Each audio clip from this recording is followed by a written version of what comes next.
Welcome to Super Agents Live. This is the one place where you can come and hear the most successful people in real estate. You'll hear how these super agents built their businesses, how they stay productive, and how they stay motivated. Who am I? My name's Toby Salgado, and I made my first $1 million in real estate. And I'm your host for the next 30 minutes while we talk to yet another amazing real estate entrepreneur. Stay tuned. Let's go! Yeah! Ladies and gentlemen, guys and gals, hey, welcome to Super Agents Live. Thanks for tuning in. I know your time is super valuable, so I am really appreciative you come and spend some with me.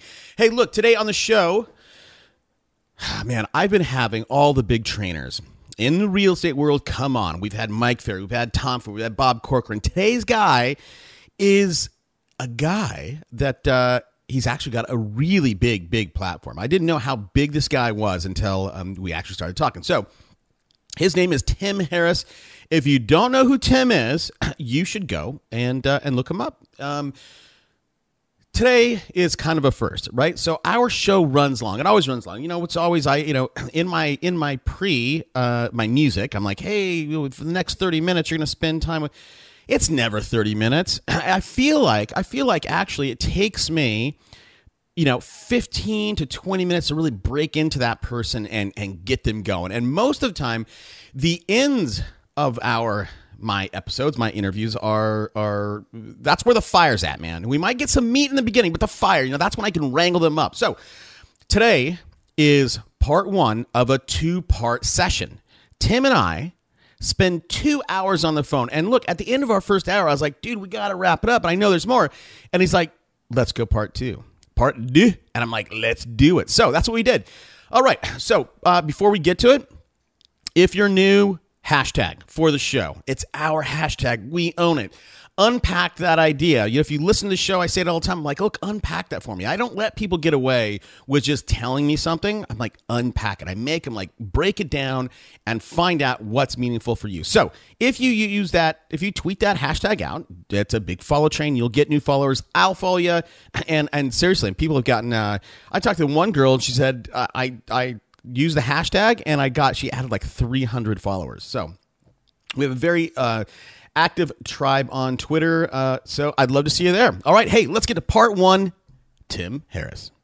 On the show today, today's guest is a coach that many of you in the audience has recommended to me. I've heard consistently that this guy's authentic and a real-time coach, whatever that means. He's come up on my radar over and over, and I knew I had to get him on the show. I am thrilled to welcome Tim Harris of timandjulieharris.com. Hey, Tim, thanks for taking the time out today. Hey, Toby, I've been looking forward to this, and we're going to have a lot of fun. We are, man. Hey, so you and we've had a few offline conversations, and again, that's another reason why I knew I had to get you on the show. Take a minute. You have an interesting background, an interesting, rich career. Take a minute. Tell us a little bit about yourself, and then what you do. Well, I mean, Julie and I have been in the real estate industry our entire adult lives, basically. We've been married this year for 23 years. I only mention that because almost all 23 of those years we've been in the real estate industry. We bought our first house while we were still in college, and from that experience we sort of had the epiphany, well, that didn't seem like a lot of work, and so we thought, well, let's not worry about pursuing our ambitions of, being English majors, and we finished up with college, and we, got right into the real estate business. And our first year in the business, and if I'm being honest, it was not by design. It was basically almost on accident. We sold over 100 houses. It was 103 houses. Now, this was back in our early 20s. This was in Columbus, Ohio. We didn't list the subdivision, or we didn't somehow get lucky and, work with some investor that gave us 1 million transactions. This was one unit after another. This is one home buyer, one home seller after another. And it was like August or September. This is a true story. August or September, Julie and I were literally sitting outside of a movie theater in Dublin, Ohio, and we started adding up on the back of a napkin, trying to remember how many houses we sold, and we came up with a number of I don't remember, it was 75 or something, and we called our broker. It was at night. Rory Averill of Remax North, fantastic broker. If you guys are in Columbus, Ohio, and you're looking for a brokerage, I cannot recommend Rory any more than, he's fantastic. And by the way, he's fantastic because his management style is leave you alone, let you learn from your own mistakes, and win your own successes. So we call up Rory and we say, hey, Rory, what is expected for the average agent to sell per year? And we had no idea. We kept our heads down. We hadn't been hanging out with other agents. We hadn't been going to conferences. We hadn't been doing anything. We just basically been, one sale at a time, working our way through. So he asked us, the conversation was very brief. He goes, how many houses have you sold so far? And I think we said 75 or whatever the number was. He goes, call me back when you get to 100. Then he just hung up on us. Holy smokes.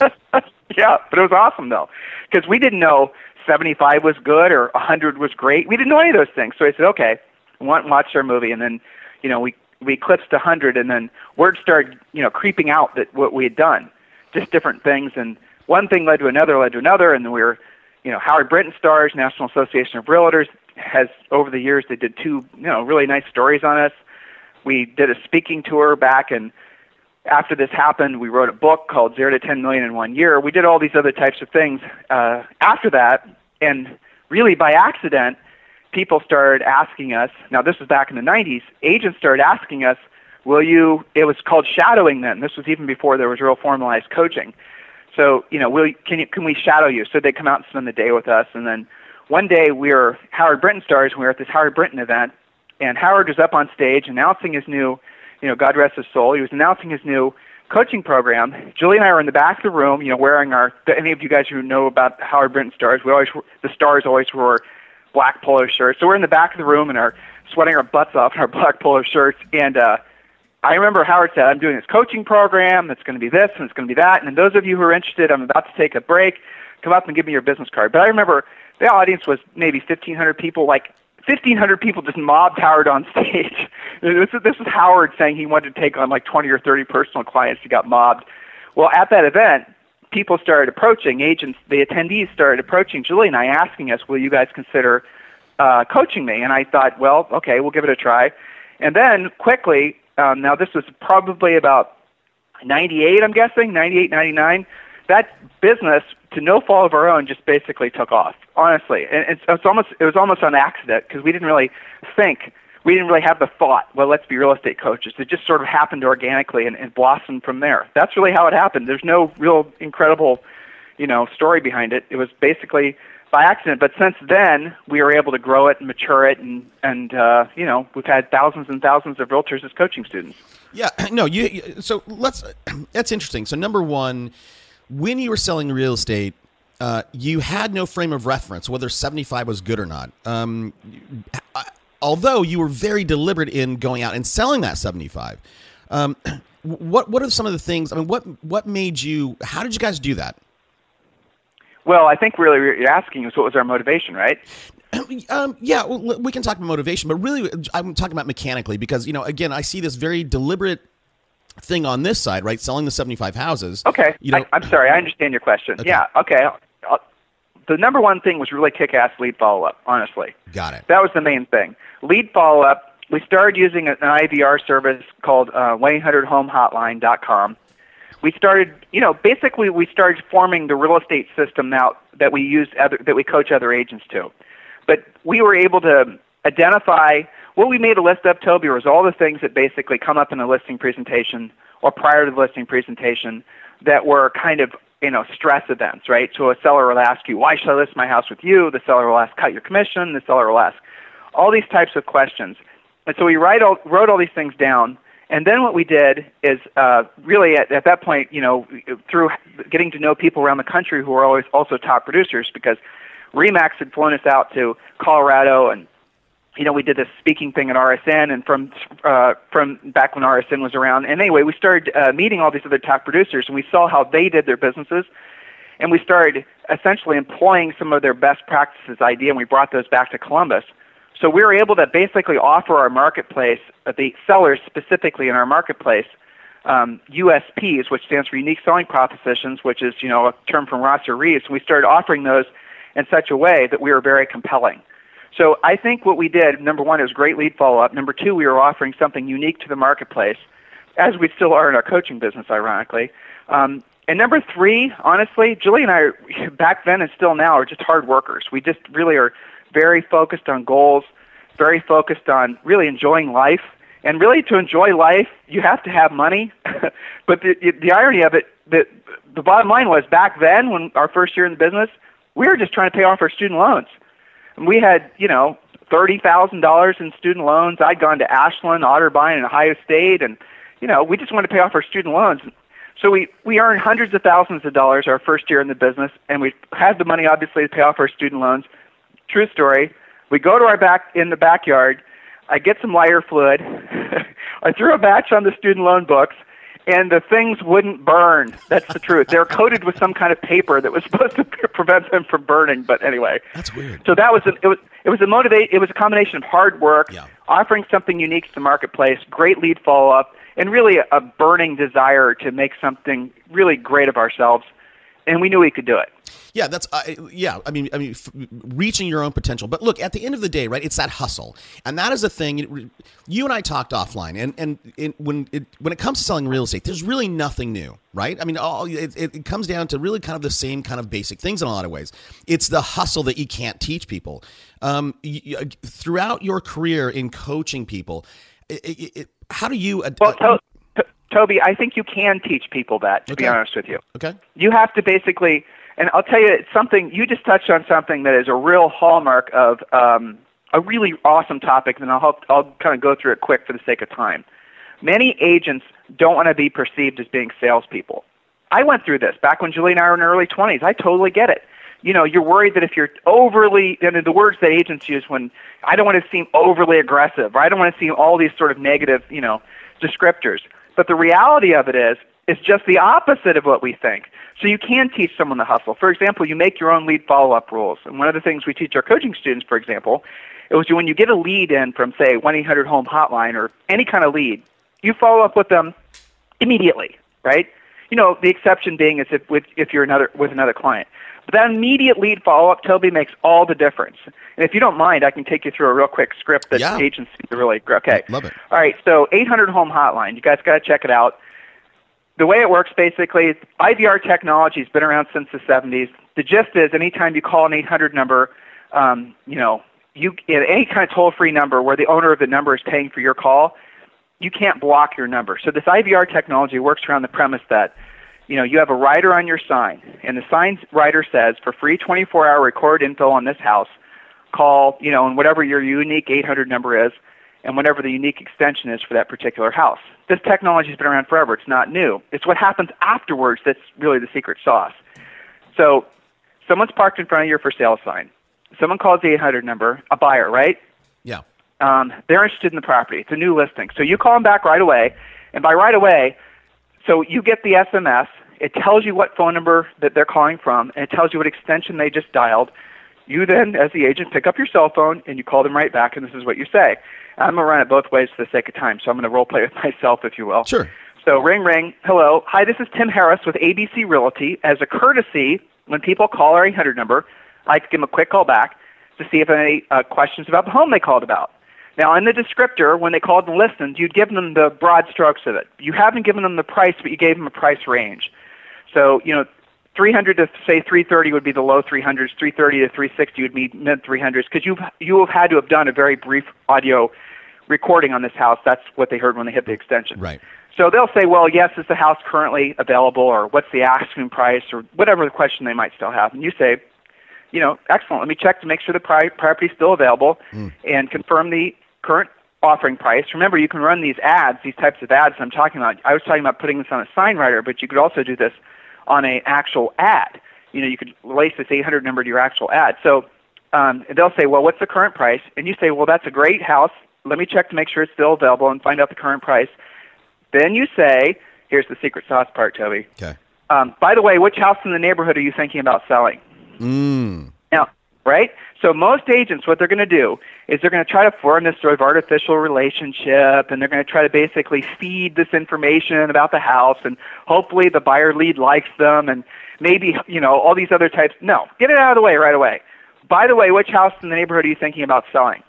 Now, if your listeners were to use the system like I just described and not change it, every single one of them will take more listings than they possibly can imagine, because here's a statistical fact. When you call, when you put the 800-HOME hotline rider on your sign, you put the sign in the yard, it's a new listing, virtually all the initial calls for the first 2 or 3 days will be the neighbors calling about the price. Right. The neighbors who are thinking about selling. Nobody casually calls and checks about a price on a property. They're calling because they want to know the price. So when you call them right back, use the script, as a courtesy, and then you go right to the question, by the way, which house, you will get listing leads. How many? You get 10 calls in the IVR, probably realistically in the first 2 or 3 days. 30 to 40% are going to be potential sellers sometime in the next 90 to 120 days. Otherwise, they wouldn't be calling. So why am I talking about this? You can teach an agent to be frosty, have that aggressive spirit, if you explain to them why. Just to tell an agent, just to assume that there's this magical, mystical 1% that some people have and some people don't, and you can't coach people to that 1%, that's just not true. Everybody has it in them to be great. Some people just need a little bit more explanation as to the how, the whys, and what to say and how to say it. Once they have that, honestly, Toby, it doesn't matter who they are. It could be somebody that basically has been sitting behind a computer all their life, has never sold anything, or it could be somebody who's a phenomenal salesperson.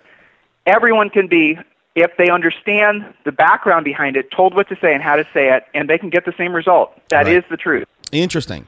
So that strategy, that method's pretty interesting. So number one, in terms of this 800 hotline rider, this little thing on top of the sign, I rarely see that. Well, I mean, you rarely see agents that are making more than $29,450 a year either. Right. Oh, no, right? I mean, that's the average. But you're in San Diego, right? I'm in Austin, Texas. Yeah. The average agent in the United States earns less than $30,000 a year. The top producers right now are saying, Tim, shut up. I don't want my competition knowing about what you're telling them. Yeah. So right. My point is, that's a simple strategy that people should employ, and it's not, right? It's a simple thing that just go ahead and put this right around. So the other thing, Toby, it's $37 a month too. That's the crazy. That's part. crazy. That's nuts. So one thing I wanted to briefly talk about is in that script. One of the things you said, you kind of like were building in scarcity around the house, right? You said, hey, hold on, let me see if it's still available. And I don't know. Right. Right. So you're building scarcity, because, again, if for me, if I like a house and, they say it may not be available, I'm like, crap, man, I better write an offer right now. The other thing, this is really what I'm talking about. So 30 to 40%. What was that? 30, you're going to get in terms of listing leads, 30 to 40% of the people call you, you're going to get as listing leads. Is that what you said? Let's drill down on that. So you have to, in your mind, everyone listening, you have to understand that nobody is going to call about one of your houses for sale ever unless they have it in their minds as a dominant thought that they either want to buy or sell a home. So forget in erase forever that there's ever anything such as a non-motivated lead. Nobody is going to take the time of their busy lives between their Twittering and their Facebook updating and their whatever the heck else they're doing, going to the beach in San Diego, unless they're actually seriously interested in the house. They want to know the price. The initial calls that you get when you put a for sale sign in the yard, and our existing coaching students will 100% validate this, are the neighbors. So if you get 10 calls into your 800 home hotline sign rider, then at least 30 or 40% are going to be neighbors. And if you ask the question, by the way, which house in the neighborhood are you thinking about selling, as your, say, top 2 or 3 questions, you will get listing leads because the people are not anticipating you asking them that. So they're not prepared for that question. So even if they have been calling other realtors, they have been calling off other signs, they've been doing their own CMA homework prior to calling out listing agents and whatnot, that in itself gives you an advantage. And you asked about something else, going back to the whole lead follow-up thing. You call them back immediately, and when you call them back immediately, see the skeptics out there, right? The people that are more analytical in nature, they're going to be hearing me say that, and they're going to say, well, are people going to be mad when you call them back? Sure, 1 out of 20. How'd you get my number? Blah, blah, blah. Don't focus on the 1 out of 20. Focus on the 19. They're going to be impressed that you called them back, especially, guys, the potential sellers. Right. Because those same sellers have not been having an experience with quick lead follow-up with all the other agents they've been calling. Right. So get in your mind that the urgency matters. Can I share another little interesting tidbit with you? Yeah, for sure. No, but before you do, and I don't want to take you off that path, but let me just ask you this, and I hope I don't wreck your train of thought. So you are going to get listing leads. Probably will. Okay. Oh, okay. Well, then go. I'll remember my question. Okay. Well, so I coach the #1 Mercedes-Benz salesman in the world. Wow.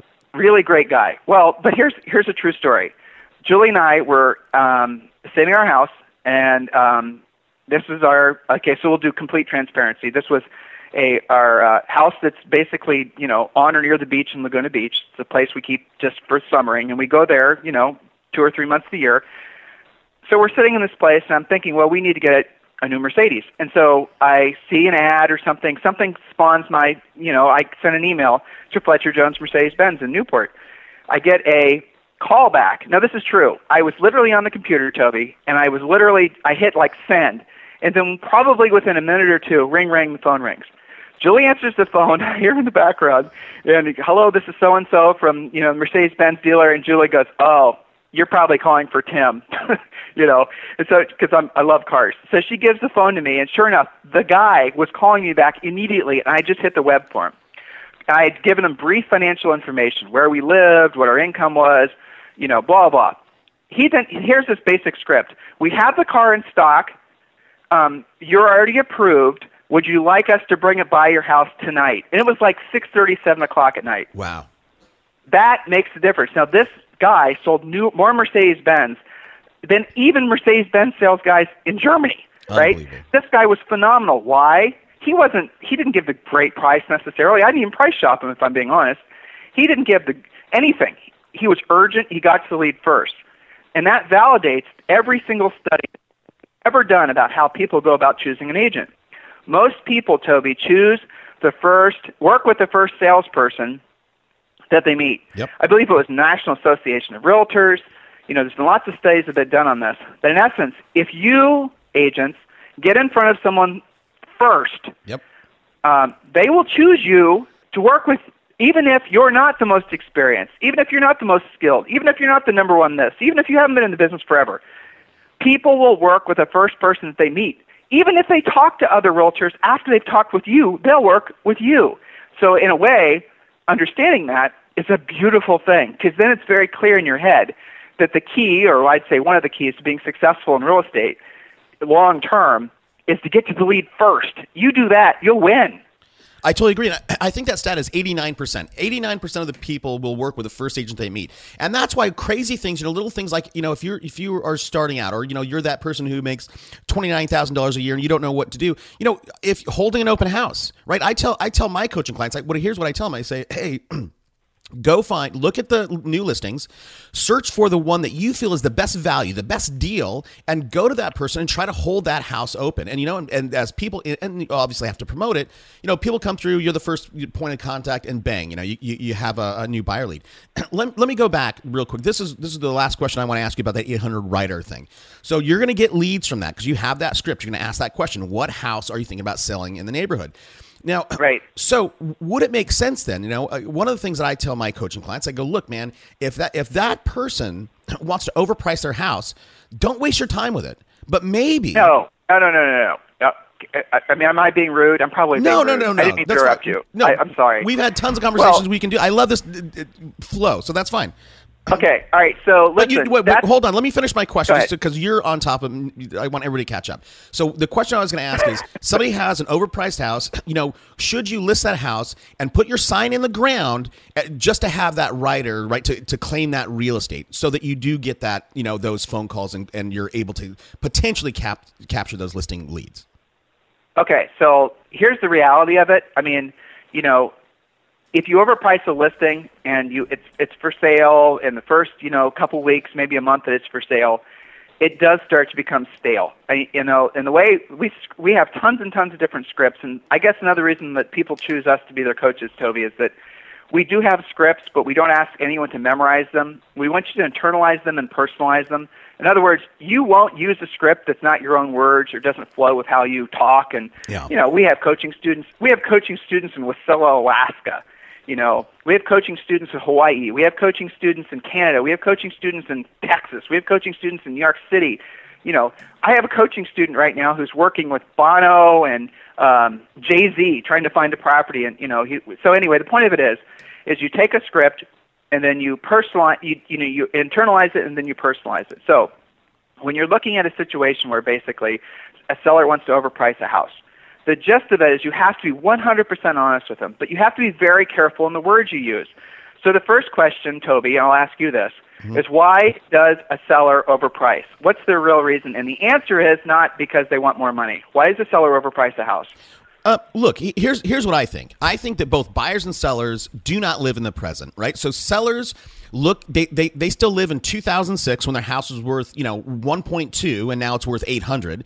And buyers also live in the past because they look at that house and they go, hey, why should I pay 900 for that house? Because in 09 that thing was 650. So for me, that's how I would answer that question: is buyers don't live in the present. Well, I'm not disagreeing with anything you just said, and everything you just said is true. But why does a seller overprice a house, a car? I mean, you've sold stuff before, Toby. I've sold stuff before. When it's my stuff, it's automatically worth more than any sort of logical explanation why it would be worth that. Right. With all the properties, our own properties that Julie and I have sold over the years, Julie always wants to overprice them. Why? Because it's ego. That's why. Huh. So a seller will overprice a property because of ego, because they want to be right, because it's theirs, so it's automatically better. There is no logical way, generally speaking, to overcome a seller who's really dug their heels in about overpricing. Really, there isn't. But what you have to do when you run up against one of these sellers, I'm thinking about your market in San Diego. The market's hot, seller's market. I mean, it's true in a lot of places in the country, but in California where you are, dude, yeah, it is rampant. It's nuts. You run into a seller that's got their head in the clouds about price, yep, and they have to sell. Now, there's a key differentiator. Right. So this is really critical. If they have to sell their house, not want to sell, have to sell is a divorce, a bankruptcy, a forced relocation, something that's almost external that's forcing them to make a decision about selling their house, versus, if we can get our price, versus, if we can find a house that we're interested in, versus those types of things. So a truly motivated have-to-sell seller. And agents listening, go to your listings that you sold this year, and I bet you 9 out of 10, not everyone, but 9 out of 10 will have been a have-to-sell, not a want-to-sell. So if you have a have-to-sell seller and they want to overprice, but they have to sell the house, you have to be 100% honest with them. Don't use words like, and this is really critical, don't ever say you're overpriced. Overpriced is fingernails on a chalkboard. If you say that to a seller, that is a word that is going to get you rejected, especially if they're coming from a place of ego, where they probably are if they're wanting to overprice. There's no logic behind overpricing. Your CMAs, guys, are proving to the seller what it should sell for, and if they still won't listen, you have to understand that seller's coming from ego, not from logic. You can try to beat them over the head with logic all you want, but you're just going to frustrate yourself, and you're going to use words like overpriced. Don't use overpriced. Say things like ahead of the market. This is just a little bit ahead of the market. I'm just giving you guys some, hopefully, as Howard Brinton used to say, pearls. I'll give you another one. Don't say lower your price. Lower your price, again, for most, that's like punching the seller in the head and saying, not only are you wrong about price, in other words, making them wrong is an ego thing, your ego making them wrong about, but you're also in their minds taking money out of their pocket. You want to say, Mr. Seller, we have to reposition the house on the market so that we correctly reflect the buyer's expectations. Oh, right? Right. Yeah. I mean, all of a sudden they're hearing that, and it's not, I guess that makes sense, right? So you have to script yourself in such a way that you're going to be receptive to your potential sellers. So if you have a seller, getting back to your original question, that insists on overpricing, you explain to them this, basically combining all these scripts. So Mr. Seller, listen, I appreciate the fact that you want to list the house for, say, 500, even though the market's telling us, not I'm saying, not the CMA saying, the market's telling us it's probably more at the mid-4s, but let's do this. And remember, guys, this is a have-to-sell seller, and if you don't list it at the seller's price, you're going to walk away with no listing. And there's an old rule in life called some money's better than no money. But I don't want you to lie to them to buy the listing. Say, I can see how possibly it's worth $500,000 depending on the direction of the market over the next 2 weeks. So let's do this. Let's go ahead and list it for $499. And by the way, guys, your CMA could have been wrong. You could have underpriced it. The market could have basically had a sell-off since you did your CMA 2 weeks ago, and it could have actually had a lack of supply, and it could be worth what the seller thought. You never know. Anyone who's sold real estate has been in that situation before. But let's assume that your CMA is accurate, the seller's genuinely overpriced. Say, listen, after 2 weeks or 10 showings, if we don't have an offer on the property, Mr. Seller, let's agree to reposition it on the market so that we correctly reflect the buyer's expectations. And then you write it on ideally you write it on the listing contract that on, what you just said, 2 weeks or 10 showings, then write down the date for 2 weeks. If we don't have an offer on the property, then we reposition the house on the market by 10%.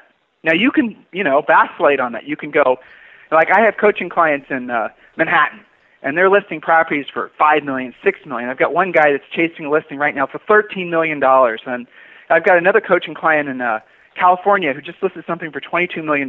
This is, really the extremes of things. Well, in those areas, you can have overpriced sellers buy millions of dollars, so you kind of have to adjust the script. Remember, Right. You have to internalize and personalize. Yep. You have to adjust it for your marketplace. But that's how you do it. So you do take a listing overpriced, but you do be honest that of your opinion. Otherwise, it's just not something. You won't have a long career unless you approach every seller with what's best for the seller always. Even if the seller is being gruff with you, you always have to have what's best for them in mind as your prominent thought. Yeah, I love that. And I love the scripts.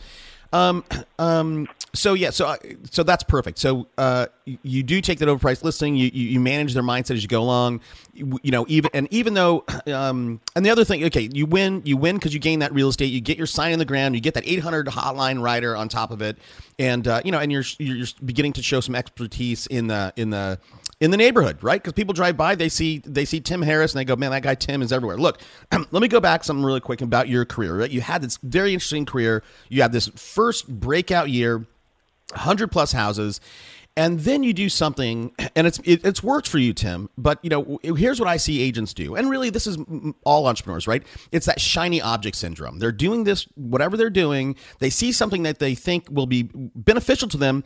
They drop what they're doing and they change course. And most of the times, that is a recipe for disaster. Now, if I look at your career, you're massively successful. 103 deals your first year. Then you go on a speaking tour. Right.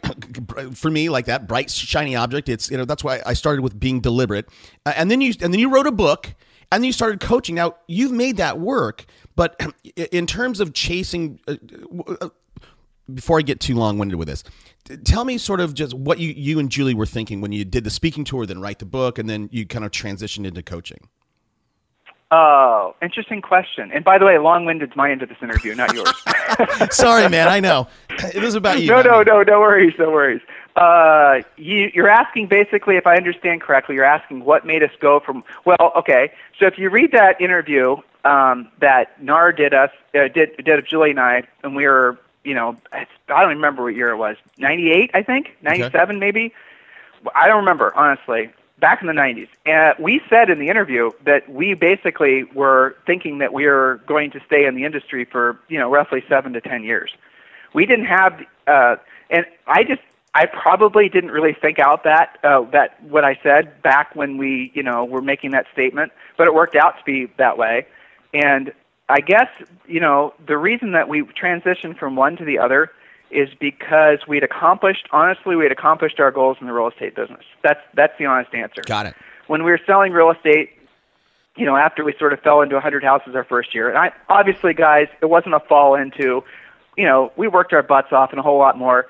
But after we sort of reached a certain plateau of, and again, this is going to be something that's going to make some people uncomfortable, but personal wealth, we sort of were able to see forward as to what we could expect in terms of increases in personal wealth going forward in the real estate business, selling real estate in Columbus, Ohio. We had set our business around. Now, guys, understand that our primary focus is when we sold real estate and as coaches is always what's best for the agent. I always am connected with that feeling of being a small business owner, of being a mom and pop, which we were literally. Eventually, Julie's parents started working for us, and we hired buyer agents. We had a staff. We had a listing specialist. We've done all of that. We've gone down those paths. But I remember what it felt like, and I'll never lose contact with that, because when I'm on a coaching call with somebody and they're trying, and without them saying, Toby, I can feel what they're feeling because I felt those feelings before. Right. So because of the fact that Julie and I were able to be successful in real estate, we were to accomplish our personal goals, the coaching thing just sort of happened organically. I think honestly, most things in life do work out that way. If you're on the path, people call it luck, but what is luck really? It's, opportunity meets preparedness. Right. It turns out we weren't, I'm sure we got better. Julie and I had each probably at this point 100,000 one-on-one calls. Quite literally, we've had just tens of thousands of one-on-one calls, and we've gotten really good at being real estate coaches. I bet you we're better real estate coaches than we ever were at selling real estate. The reality of it is because we've done this more intensely for a longer period of time. It's the passion for helping people that drives us now, because we don't have to work for money anymore. The definition of rich is when your money works for you and you no longer have to work for your money. And I realize some people right now, we're having a money conversation. Tim sounds like he's bragging. I'm not. What I'm trying to say to you guys is we're just normal people from Columbus, Ohio, that went to Ohio State University. We figured some things out earlier in life. We've improved those ideas. We made it into a system. Turns out the system works in virtually every market and every price range, and we have unbelievable passion for what happens as a result of coaching. I love the coaching calls. I personally love it. I don't have to do them anymore. And sometimes when the coaching students are, not doing their homework, or they're basically starting to be, whatever, I'll tell them, listen, I don't have to coach you. I appreciate the honor of being your coach. It's a pleasure to be your coach. But if you're not going to really use this information in our time together, even though you're paying me for that half hour, I'm going to cancel and I cancel probably 2 or 3 a month, truthfully. I mean, if they get to the point, they get to the point, some of them, where they're making enough money, where they've built enough spokes on their wheels, we call it, where they've accomplished their goals, they don't want to go beyond that. So getting back to your original question, Julie and I did, and we realized that in the real estate business that we are in, you can't scale a real estate sales practice. You can't. Everybody talks about you can, but you can't. It's not scalable. You can scale other businesses. So obviously what we do now is scalable, not the one-on-one calls, but some of the other products we sell. And then we've invested in other businesses that you can scale too. I mean, just in all kinds of different things. And so I hope see, I told you, long-winded was my end of this interview, not yours. Yeah, no, it's good. Wait, so look, Tim, unpack that a little bit. You can't scale a real estate business. Look, explain what that means for somebody who's going, what does Tim mean by that? Okay, I'll give you a great example. Okay. We have on a regular basis these agents who come to us, and they have big teams. That's one of our biggest groups of agents that are joining us as coaching. They were looking for help with these big teams. There's this ethos out there right now that's totally and completely insidious to the individual agent. Remember, we're an agent-centric coaching business. We are 100% focused on the individual agent, on their families, on them, building financial security. Love Dave Ramsey's, philosophy on wealth building and paying off debt, all that stuff. That's where our heart and our soul is, with the individual agent. So this big team thing is not what's best for, I'd say, 8 out of 10 individual agents, and here's why. So I have these agents that will, we start coaching, and they'll have 3 or 4 buyer agents. They're buying buyer leads from all these normal sources. They've got listing specialists. They got this, and let's say they're making $2 or $3 million a year in gross commission. So them and all their minions are making $2 or $3 million a year. They originally formed this team for non-business reasons. They didn't form this team with the idea of creating wealth. They believed that more units would create more net, which would then hopefully maybe, create more personal wealth for them. But it doesn't work out like that. Let's use $1 million as an example. If an agent and their team has a gross commission of $1 million, their net to them, the rainmaker, the person taking all the risk, the person that's, basically managing the whole thing, keeping it alive, dealing with all the adult daycare things that are necessary when you have, a bunch of individuals working for you, salespeople, a lot of drama. Their net is probably going to be 18 to 20% of that $1 million. That's a real number. Agents right now who don't track their numbers, who, are forming these big teams, I promise you they're going to be offended by what I just said.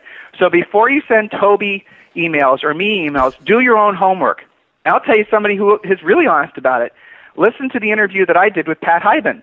He had one of the biggest teams back in, I don't know how long ago it was, 08, 09, I think, and they were doing like $6 million a year in commission. And I was having this conversation with Pat during this interview I did with him, and I said, it's been my experience, 18 to 20%. Then he didn't say anything for a second. He goes, yeah, that's about right. I mean, my peak years, I was netting around $1 million a year. Well, here's my premise. Most agents are going to be able to accomplish all their financial goals, have a wonderful life, pay off their debts, and they're going to be able to do it with maybe themselves and maybe 2 assistants. How? Because if your goal, let's say, for example, is to make $300,000 a year to you before taxes, and let's say, let's even call it after expense. So you're making $25,000 a month on average, or, scale it down. You want to make $10,000 a month average. If you have a team, you have to do the math on this, guys. If you want to make $10,000 a month net to you, and you have a team, you're going to have to do probably $50,000 or $60,000 a month in gross revenue. If you have $1 million in revenue, you're going to make $180,000 to $200,000 before taxes. The math varies, right? You might be able to run a more profitable business, but most of the agents I ever talk to, they're not, because they're buying leads, which is totally insidious. This trend, Toby, that's been going on since really '07 of buying buyer leads is insane. Don't ever buy buyer leads. Why? It's simple, because you can generate tons of buyer leads when you learn how to be a listing agent. Learn how to be a listing agent. Do the simple idea Toby and I discussed earlier, 800-home hotline, or just really there's a number of other basically free things, and you'll have to beat the buyers off with a stick. You don't ever buy buyer leads. If you're buying buyer leads, you need to really question the long-term viability of that, because of the fact that buying buyer leads has become, not is becoming or will become, oversaturated. The quality of the buyer leads is going down. The price is going up. More people want to buy the buyer leads. The buyer leads are getting more diluted. It's not a sustainable business model. Learn how to be a listing agent. And if you want to, have the most net and have the least amount of hassle, if you're a listing agent and you have one or two assistants to basically do the running around for you, that's the ideal situation. That's what's best for most agents. So, here's a fun question, Toby. Why is it that this whole idea of a mega team is being pressed upon agents? What's the real agenda behind that line of thinking? If we can agree that it's not what's best for the individual agent, why is that being pressed upon agents? Do you have an opinion? I have an opinion, but my opinion, we talked about this, so I don't want to steal your thunder. So, and you have an interesting take on it, so share it with everybody. Well, the hardest thing, and when you own a real estate brokerage, the crappiest job is being the team leader, being the office manager, being the person that has to go out there and recruit agents. And there's this model that's been around forever in the real estate brokerage business called body shops. 99% of all real estate brokerages are body shops, meaning that they are just burning through agents. Most agents will get into business. They'll be able to sell to their Aunt Molly, and they'll sell to their brother-in-law, and they'll be able to sell to a handful of their immediate centers of influence and past clients for the first 12 to 24 months. Then after that, because they have never learned real sales skills, because they don't know how to lead generate on their own, because they will not necessarily leave the industry, but they won't really be active in the industry anymore. So in other words, their career is effectively over. It's called real estate body shops. Those types of agents are the most profitable for real estate brokerages. Those types of agents are, the ones you can get the most commission split on. So when I see these average normal agents, these people that want to have great lives for their families, want to, take great care of their responsibilities, they want to spoil their kids at Christmas, they want to not have real estate night sweats, as my wife likes to call it, of worrying about money. When I see those people being told that you are a failure unless you have a team, which is in essence the message that's being sent out there, it literally makes my teeth itch, because it is a lie. The whole team ethos thing is being pressed upon agents right now because the brokers are trying to push on the agents to do the hardest, crappiest job. If I am a real estate broker and I have 50 agents, and they're all individual practitioners, they don't have teams, and I say to them and I sell them and I get them to believe that everything happens when you have a team, what have I just done? I've gotten 50 individual agents now to go out there and start recruiting agents, adding agents to my brokerage. I've just essentially, for free, delegated the crappiest job in my real estate brokerage, which is hiring and finding agents, right, to all my agents. Right. How is that what's best for you guys if you do the math on this? That's the whole... Yeah, no, I totally agree. And look, I was talking to a different broker about this issue, and he said, and this guy had, it was a big brokerage, and he said all new agents are good for at least, about 2 to 3 transactions. So, you bring somebody on, they're good for that 2 to 3 transactions in the first 12 months, and then, and then you go out and recruit again. So let me back up for a second. So buying buyers leads, right? You said quality's going down, price is going up, which I would agree with that. And you shouldn't do that. Now, you and Julie, you've done 100,000 calls. That's a lot of calls. That's a lot of time being on the phone. Toby, in all actuality, it's way more than that. It's way more than that. But I'm just saying our personal one-on-one. You're stuck with Julie or I on the phone for a half hour, and we're your coach. Easily $100,000 each, easily. Right. So you work with, again, like this Mercedes guy, right? The most successful sales guy in the world, and you also work with people who are just starting out. And I want to know from you, you've seen all this stuff. What kind of problems does the top producers have versus the problems that the guy who sells 6 houses a year have? What are the difference between those two types of problems? That's a great question. So one of the things that we always try to impress upon people, no matter where they are in their careers, no matter what industry they're in, because we also, a majority, like 99% of our coaching students are obviously real estate agents, is I ask this question. And this is a real eye-opener. And Toby, you and I have had this off radio, so I'll play it both ways. If I were to ask all your listeners, what is your product, right? A pie shop makes pies. A dry cleaner makes, clean clothes, let's say. An auto mechanic makes working cars. But ultimately, you guys aren't really delivering a tangible product.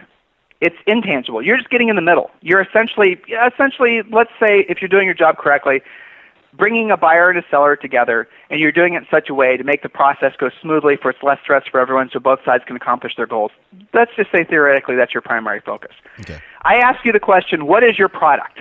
What is it that you make? The agents will typically answer, none of these answers are wrong, but they'll say, my product is happy clients, my product is sold listings, my product is all these types of things that are all right, but they're not the bottom line if you truly are in this business to make money, which, by the way, all of you should be because you are entrepreneurs. You do work for yourself. Your product is profit. Your product is profit. Your product is the profit you get from the services you provide.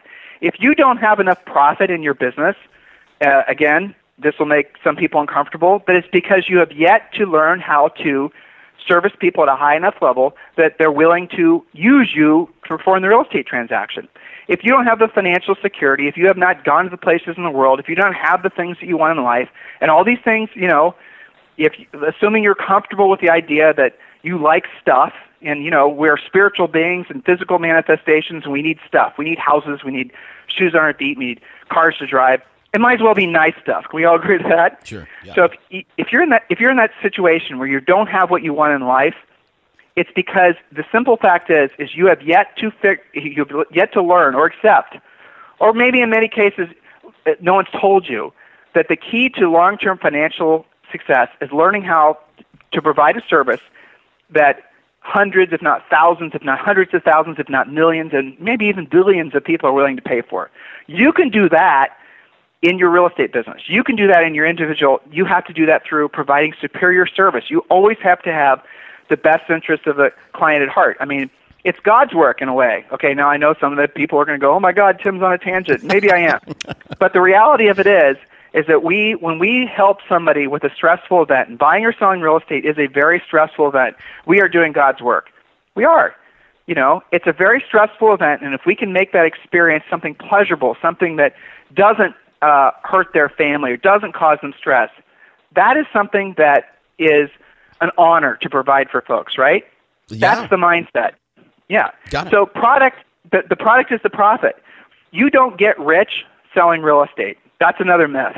Well, I'll just sell 1,000 houses and I'll get rich. That's not true. You get rich from the profit you make from selling real estate. So you asked me the question, say the newer agent and the more experienced agent. Yeah. The first thing I have to clean out of their heads is why you're in the business, and you're in the business to make profit. And the next thing I focus them in on, and this is really true with the top producers, again, because this whole team thing, and they're buying buyer leads, and they're doing all these other things, trying to create more units. Don't focus on units. Focus on money. Business people do not focus on units, guys. They focus on money. The reason that all of us, present company included, were taught to focus on units is because the brokers back in Olden Town, they didn't want their agents realizing how crappy their commission split was. So opposed to focusing on dollars, they got them to focus on units. Focus on dollars, because whatever you focus on is what you'll manifest. So if you focus on the commissions that you're making, some people are really uncomfortable with that, but you won't be uncomfortable with that if you realize it's the profit you make from the transactions that leads to the life that you really want, that leads to the ability for you to, provide for your family, provide for your church, your synagogue, your mosque, your temple, provide for your local community because you've learned how to provide a superior service that so many people are willing to embrace. I love that. And could you briefly unpack what that superior? People say, yeah, look, Tim, I understand that I need to provide superior service, but what they think is superior service may not be superior service. What are some guidelines? How would you package that? What does that look like? Superior service. Well, I'll make that into I love that question. Great question. So here's the mindset. You have to call an expired seller right now, or a for sale by owner. And by the way, don't call them for sale by owners, call them unrepresented sellers, because that's really what they are. So if you have to call an expired or FSBO, now most agents, especially ones we're coaching, are going to be, no problem, I'll call them right now. But let's say you've never done it before, and you're nervous about it, and you have all these thoughts running in your head. What are they going to say? How am I going to overcome this? How is this going to be handled? Guys, just literally put yourself in a mindset right now, that Toby and I are going to force all of you to pick up the phone and call FSBO, and you've never done it before. If you're a regular over the phone, working over the phone, doing over the phone work, it's one of the really about 50 spokes, when a spoke is a lead generation idea, that will teach you depending on what your particular goals are. How do you feel anticipation of making that phone call? Do you feel all those fears? Do you feel all those thoughts? What am I going to say? How am I going to overcome this? What if they're mean? What if they're right? All your mind fills with all these things that are going to prevent you from actually getting the outcome. Now, if you still force yourself to make that phone call, but those thoughts are still rushing around your mind, your dominant thought's going to be, I need to get the hell off this phone as fast as possible before these people figure out I don't know what I'm doing, or before they hurt my feelings because they're going to be mean. I mean, these are the types of subconscious sort of self-limiting things that can manifest. All right, now, I want to share with you a different mindset to answer Toby's question. And by the way, they do. I've had that. I've done that exact thing. Like, talk very quickly to get to the no, just so I can hang up, man. And then I go, oh, I did it. So that's right. A real. I'm sure you have felt that too. Well, I suppose. So the idea of making. Well, I don't remember feeling that way, honestly. But I'll agree with you. Okay. I've just, since it's your radio show, but I'll agree with you. So we're all right. So here's the mindset instead. And I remember the first time that I figured out as a coach how to help. I had this. I'll even say his name. What the hell? If he's listening, great. This great coaching student named Jeff Silva, beautiful guy, wonderful family. Just wonderful, great coaching client. He would be somebody that you'd list your house with, even if you had your real estate license, okay? I mean, that good of a person coming and going. He was nervous about picking up the phone, and he wouldn't do it. And in his marketplace, at the time, now this was a while ago, there were a ton of expireds, and he didn't have the mindset or the cash flow to really be buying, so he wanted to learn the skills necessary. Hats off to him. He was nervous about making the calls. After, I don't know how long, I got him to make the calls, but he wasn't getting results. And I walked him through. Let's close your eyes. Let's pretend you're picking up the phone. You're going to make a phone call. Tell me all the thoughts you're feeling in your head right now. I had him write them all down. And it was not too many, 20 different thoughts, all of them negative. I said, okay, now I want you to rip that piece of paper up and put it on the side. Now I want you to write on your piece of paper, how can I help you? How can I be of service to you? In other words, shift your mindset away from all those negative thoughts that were on that other piece of paper and refocus your mind on truly being of service. Being of service to others is our highest calling. Being of service to others, truly helping other people, is our highest calling as humans. That is my real belief. So I had him Jeff wrote down on a piece of paper, how can I be of service to you? And then I asked him, go through that mindset game again. You're picking up the phone, your dominant thought is how to be of service to you. And then we kind of took a respite, and I said, what were you thinking? What were you feeling? He said it completely shifted. Because the thoughts, and here's why, because the how can I be of service to you unplugs that fear-based ego response of self-protectionism, which results in us maybe making the contact but not getting the result. And it refocuses on truly being of service. That is where the secret sauce lies when you're making these phone calls, when you're making contacts, when you're doing lead follow-up, when you're living life. If you have an approach of how can I be of service to you, how can I help that person, hopefully you guys feel on this interview that's where I'm coming from, because that's what I feel.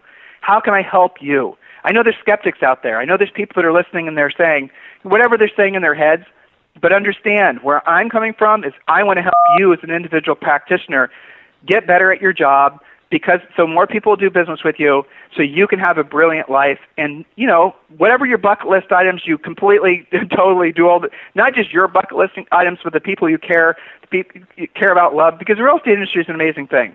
Jeff made the calls after that with that dominant mindset of how can I be of service. And then it was probably within a month, he became a killer appointment setter, and he was already good at taking listings.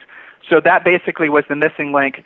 And, I'm sure to this day it's extremely successful. So that same mindset, I'm sharing with all of you listening now, and try it. Instead of thinking about what are they going to think about me when I ask for business? What are they going to think about me if I do quick lead follow-up? How am I going to feel if someone, I don't want to seem too pushy. All those types of thoughts, replace those with my existence in this industry is to be of service to others, to help other people. You do that, everything changes, but it changes with your mindset.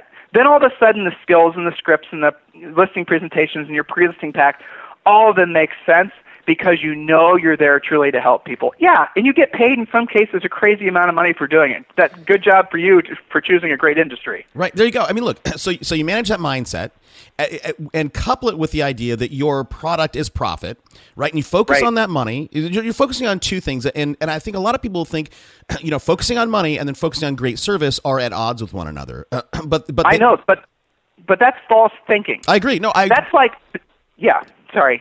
No, that's fine. No, I mean, that's why I brought it up, because it is false. And we have to start wrapping up. But so one of the things that I love is what you say, and, talking about mindset, talk about, think about money, focus on that. And that is your product, and it will manifest itself. I believe that, and I think a lot of people think that's just too woohoo, and it doesn't happen. I believe it. I'm sure you believe it as well. Go ahead. So can I? There's. First of all, Toby, thank you again for having me. I'm really enjoying this time with you. I appreciate your great questions, and I'm really hoping in my heart that we're really doing something to help a lot of people. So if you don't mind, I would like to sort of directly attack some of the lies that are being perpetuated in our industry right now. I mean, it goes back to the mindset thing, but agents are not achieving the success that they can because they're being fed really bad information.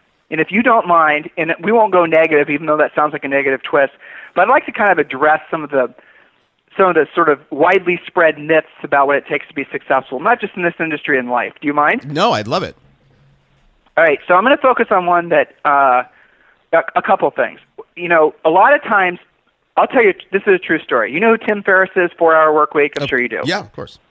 Okay, so Julie and I run into Tim Ferriss, and I started talking to him about his book, and this was back in 07 or 08. And I asked him about the title, and he told me the title of his book wasn't the original title of his book. He told me the title of his book was originally something completely different, and the publisher thought of the title. And he said the publisher thought of the title because they wanted to sell books. And he said there really is no, he didn't say it these exact words, but the essence of it was the 4-Hour Work Week is kind of a BS title to sell books. Well, there's a lot of BS information that's out there that's designed to basically get you guys to believe that you don't have to work, to believe that success just comes easily if you have these sort of thoughts, if you do all this mystical stuff. I mean, all this trendy stuff that's been out, and all these business books that people say, oh my God, this business book, okay, I'll give you one. Don't sweat the small stuff, but it's all small stuff. That's totally wrong.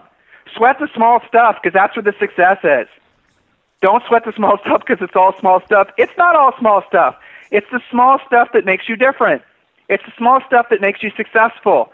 It's the small stuff that makes it so that you're in business for a long time at a high level. Clear your mind away from the fact, and I'm leading into my next one that I like to talk about with agents, that you need to, agents don't delegate for the most part.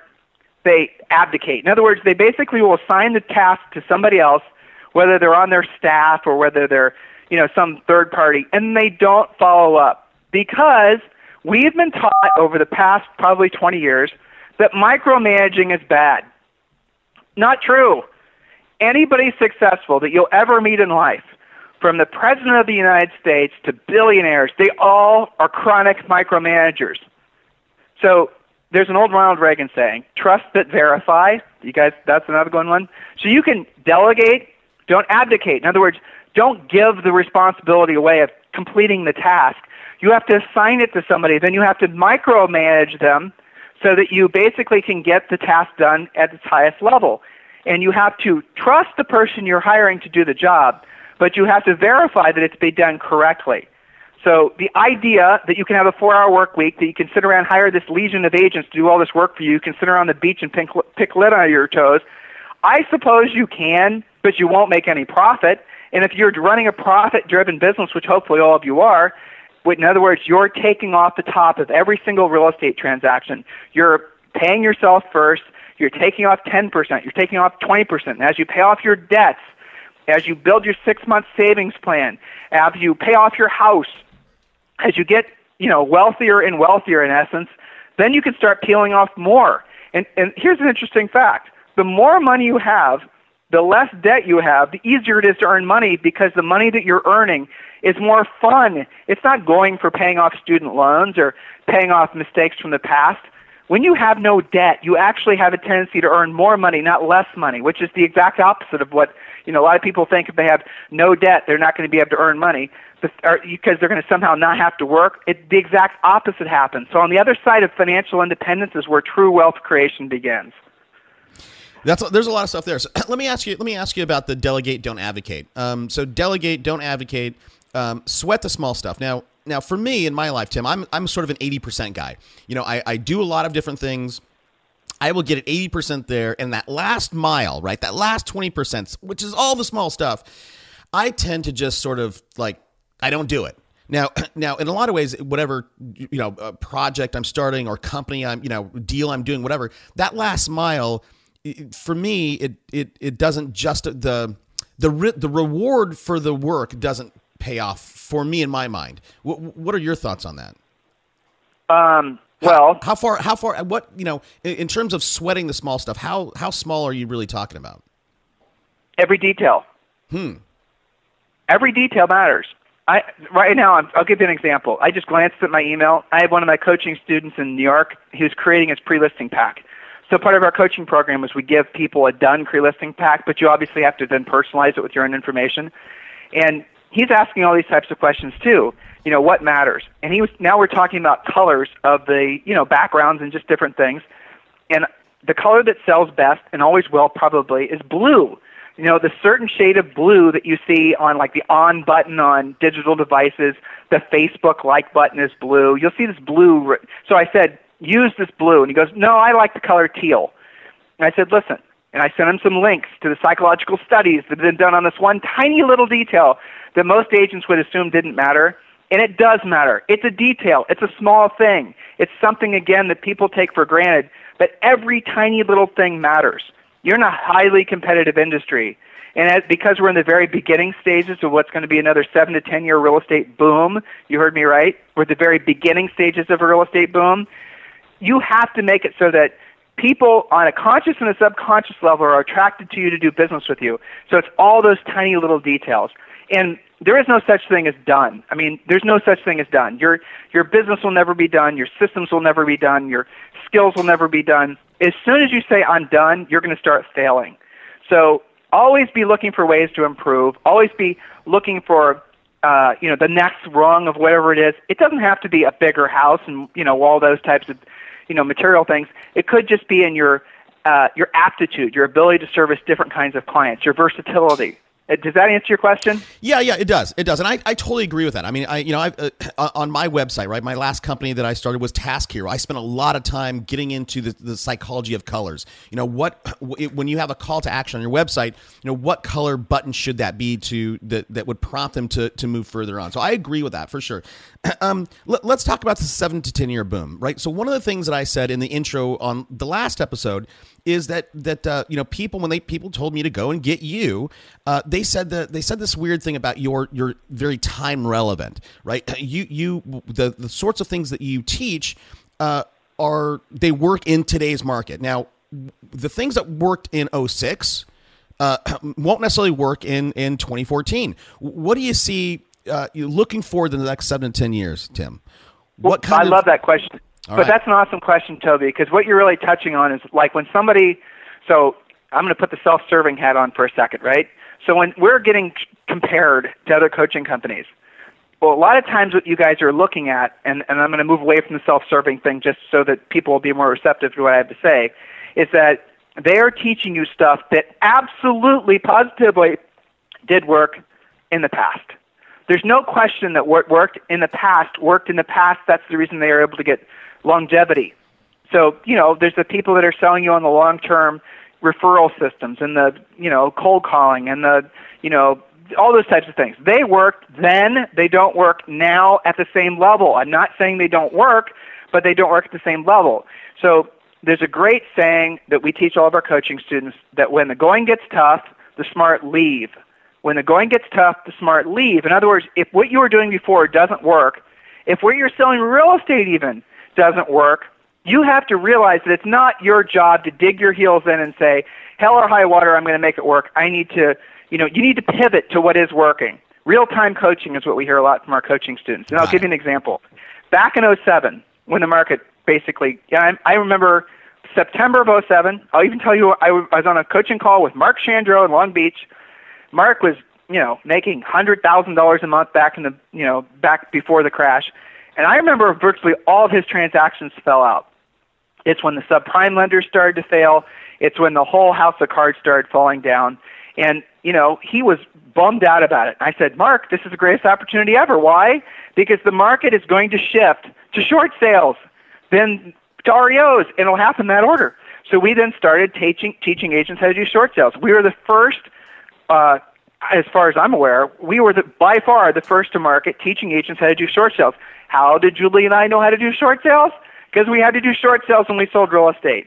So the reality of it is at the time, short sales and REOs and doing the kind of work that focused on helping underwater homeowners, that was where the money was. And in some markets, by the way, guys, I'm thinking of certain parts of Florida, certain parts of Vegas, really a lot of major markets around the country, there are still literally millions and millions and millions of underwater owners and probably will be for some time to come. That is a market that is a viable income-producing spoke, and the analogy of a spoke is basically you have a bicycle wheel. Then, the stronger the wheel, the more spokes you have. That's just, if you get that visualization, most agents were taught to believe that you have to have one or two spokes. Maybe you're going to be cold calling and you're going to mail a newsletter to your centers of influence and past clients. That's the typical sort of, and you'll notice that over time it doesn't work as well because it doesn't work as well, not because you're not working as well. What you're doing doesn't work like it did, so you have to pivot to what is working. And in this marketplace, the market's pivoting again. We're seeing a lot of new construction opportunities. We're seeing a lot of first-time buyers enter in the market. We're seeing a lot of bounce-back buyers, people that lost their houses during foreclosure. We're seeing a lot of people that have near equity. They're not quite underwater, but they're near underwater. But the other thing we're seeing, which is really exciting, and depending on your market, we're seeing a huge influx of foreign money in big, ridiculous numbers. Certain parts of California, a lot of Chinese folks, New Jersey, a lot of Polish and Russian folks. Just around the country, there's these booms that are happening that you need to be aware of so that you can benefit from what is going to be a long-term real estate recovery. So do you want to talk about that since you brought that up? Yeah, absolutely, 100%. Okay, so if you look back, and you can go back to however long home sales have been tracked, and I studied this. I heard somebody say this, and then I studied it. And here's what we discovered. Real estate goes in 7 to 10 year cycles. And if you think about it, the real estate boom started in, say, 2000 or 2001, the bubble, if you want to call it that. And then there was a crash in, say, 2007. Can we agree to that? Yeah. For the most part. I mean, you can argue on the dates and the months and all that. But let's just in theory. So, yes, okay. Yeah, that was a 7 year. Now, right. So that was the ride up, and then the ride down was arguably 2007. To roughly 2013 or 2014. Certainly there were markets that were recovering before that. So what we see is history repeating itself. So it goes in 7 year cycles. And the thing about a cycle, the thing about being opportunistic is that if you're not paying attention, you're not going to realize that you're in the next cycle until it's already halfway over. Right. Many, many agents during the real estate crash were not believing it. They were thinking, it'll bounce back. It's going to come back. This is just temporary, blah, blah, blah, blah. And then it was 2009, 2010, and by that time they burned through their savings, and now they're writing their comeback stories, as we call it. They're rebuilding their savings. They're gaining back their success. A lot of realtors are in that situation. Everyone listening right now, It's 2014, midway through. You're going to be listening to this interview for years to come. Remember this. It's going to be 7 to 10 years of ever-increasing home sales and opportunity for you. Not in every market. Some of your markets are dead. They're just flat. They're not going to recover. But for the most part, you're going to see a bifurcation where there's going to be markets that are better than they ever were during the boom and agents making more money than they ever have before. Be there, right? When the going gets tough, the smart leave. That could just be like what Julie and I did. We went from one part of Columbus selling real estate and we moved like 20 miles away. When the going gets tough, the smart leave. Be opportunistic. Know your marketplace. And embrace the fact that the downward cycle is over. It lasted 7 years. And now we're in the upswing of a 7 to 10 year real estate cycle. If you have that mindset, what different actions are you going to take now? Make sense? Yeah, totally. It does. And look, so if I go back, right, listings used to be in an MLS book, and then they came online, right? So then people started looking on their PC. Now everything's moving mobile. Look, let's talk about spokes, right? How many spokes should people have, and what should those spokes look like today, and where do you see those migrating 4 years, 5 years from now? Well, that's a good question too. Toby, damn with these questions, man. You're making me think. You're making me think. I had a whole bunch of stuff written down that was going to not make me think that I wanted to share with you. All right, so let's talk about that. Again, it depends on the individual agent, and it depends on their goals. That's the easy answer. So not everyone's spokes are going to be the same. Not everyone's going to be looking for the same result. Not everyone has the same income aspirations. So let's just get that out of the way. Got it. Okay. So depending on where you are in your career, depending on basically where you are in the country, you're going to have different opportunities. If you're in Austin, Texas, for example, you better sure as heck be paying attention to the new construction that's starting right now. There was, like in Williamson County, which is just a little bit north of Austin, we have some great coaching students up in that market. 15,000 new home sites were announced. It was in the local paper. Most agents didn't know about it. Well, that's also a market where there's no resale, where basically sellers are totally in control of the market. But here you are, 15,000 new homes going in the next few years. What's going to happen to the value of those resale homes? Where are the opportunities going to be as those owners of those homes who haven't had a viable option to move up to are now looking at those move-up houses? That is a huge opportunity. So you got to, realize that individual markets, individual agents, you have different lead generators. Everyone should obviously be focused on the gold standard stuff, the centers of influence and the past clients. That's something you should always take great care of. Keep that list handy. Everyone has different suggestions on how you should contact those guys. Julie and I suggest you literally call them every single month. You literally stay in front of them constantly, but not with a message of, send me a referral. Not with a message where you start out by saying something like, well, this is a business call. You have to be providing something of service every time you come in contact with these guys. There's a script and a system we have for that, of course, and if Toby wants to talk about that, we can. But the reality of it is it's free. You pick up the phone, you say something that people are going to be receptive to. Law of reciprocity means that they're going to, and then it's not a real law, but you get the idea. Someone opens the door for you as you walk into the Starbucks. You're going to be compelled to open the door for them or buy them a cup of coffee. So those are the types of, thinking behind our systems with centers of influence and past clients. We don't advocate pumpkins and pumpkin pies and forget-me-not seeds and all these gimmicky things. Now, going back to an earlier question that Toby asked, those things did work before, but now that 5 agents in your office are dropping off pumpkin pies to the exact same sellers every November, because remember, your centers of influence and past clients, that list isn't exclusive. Other agents have that list. It's oversaturated. That idea doesn't work anymore. Right. So you start out with your centers of influence and past clients, and then you want to move to whatever is a natural fit for you. There's not a one-size-fits-all answer to your question, Toby. I'm not trying to be evasive. I'm just being honest. I totally agree. And look, here's kind of like one of the things that I see, right? So home valuation sites it's strange, right? They came out and people were getting tons and tons of leads from these things. More and more people started finding out, more agents finding out about them. And now everybody's trying to do it. Now, I think maybe that boat has sailed a little bit because I talked with a guy, do you know Mitch Reback? I think I've heard of his name. Yeah, he's in Florida, and he went as soon as he discovered these home valuation sites, went across the country and started buying up all these domains. And it seems to me that there's going to be, things like that, right? That where the home valuation sites are hot and then they're not. And I just, you are on the cutting edge of all. Well, but that's not a new idea, dude. That's not a new idea. Housevalues.com, right? I mean, that came out back in when Julie and I were selling real estate. It was started by a real estate broker in Seattle.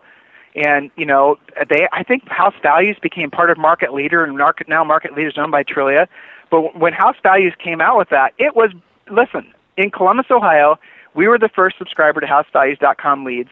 They were running TV ads, and we were getting fantastic quality leads. We were. And then what happened?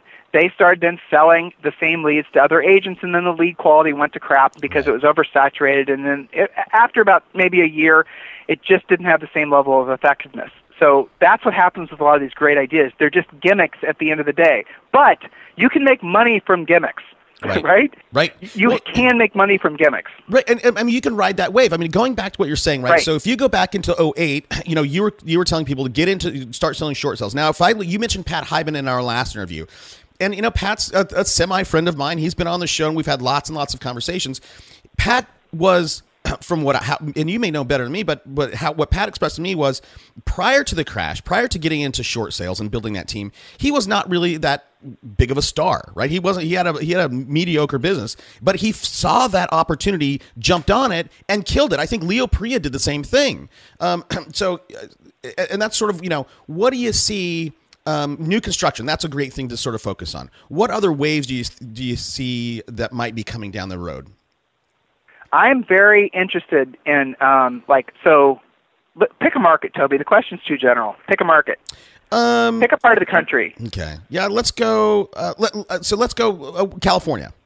That's where I'm at. Well, that's an enormous state. I mean, it's practically its own country. Let's pick something that's really interesting, like Manhattan, right? Okay. So is that okay? Sure. Okay. So I look at Manhattan, and we've got some of the top agents in Manhattan as personal coaching students. And I love coaching them because their stories are just hilarious.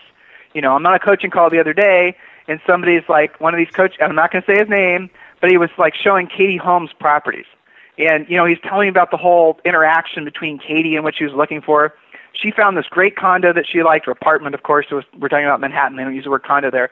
And like her money manager, like, put the kibosh on the transaction. I mean, those types of things are fun.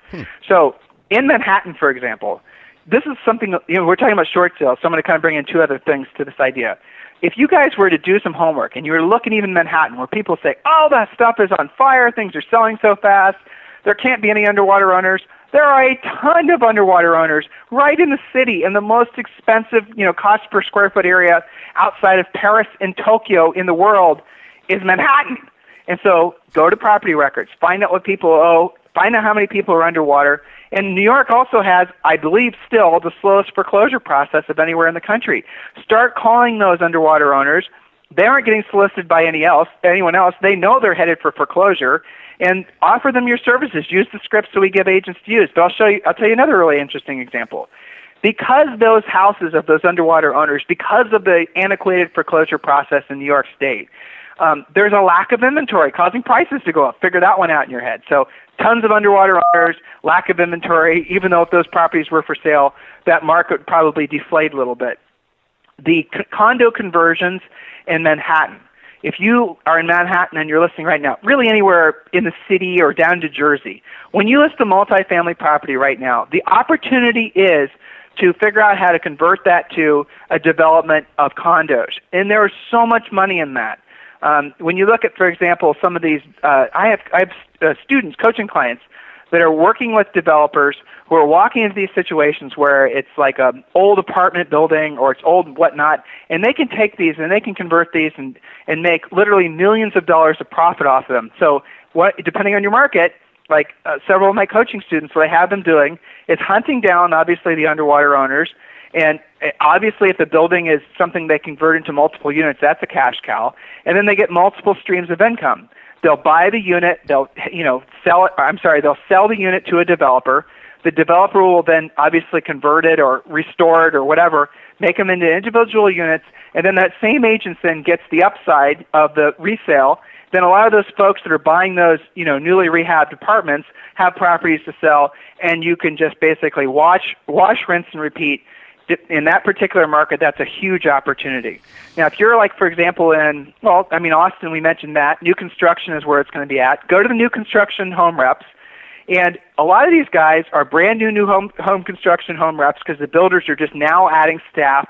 They don't have existing relationships with realtors that are set in stone. Now think about this. In Austin, as an example, the average sale price in Georgetown of the new construction that's getting built is going to be in the 400s on up. In Texas, that is a big number. So there's an excellent chance that whoever's moving up to that house is going to have a property to sell. You go to that new build rep. You basically, we have several systems to basically make it so that new build rep will want to keep you as their, the business card they hand out when they run into a potential build client who has a house to sell. You get those relationships with 2 or 3 different new build reps. That is going to be a nice steady spoke for you. Will it last forever? Probably not. But it's going to be a really sweet way for you to get ahead of the market, to get ahead of where the market's going. You walk into the new build rep area, talk to the new build person, ask them what the development plans are, knowing basically from public information they're probably planning on hundreds if not thousands of homes, and ask them what they're doing with the seller or the buyers that walk in that have properties to sell. Get the listings. Figure out a system so you can maybe get yourself on the buy side contract so you can make money not only in the resale, but you can also make money on the new construction that they're building. So again, depending on the market you're in, there's tremendous opportunity. I'm thinking about my clients in Washington, D.C. Washington, D.C. is a explosive market into the different states that a lot of people will commute from every day. Different kinds of opportunities there with a lot of relocating. That market's really sweet because you have so many people that every time the administration changes have to relocate out and then new ones relocate in. So again, it really does depend. Now, you might be somebody who doesn't feel like being out there. Let's say your goal is to earn $100,000 a year.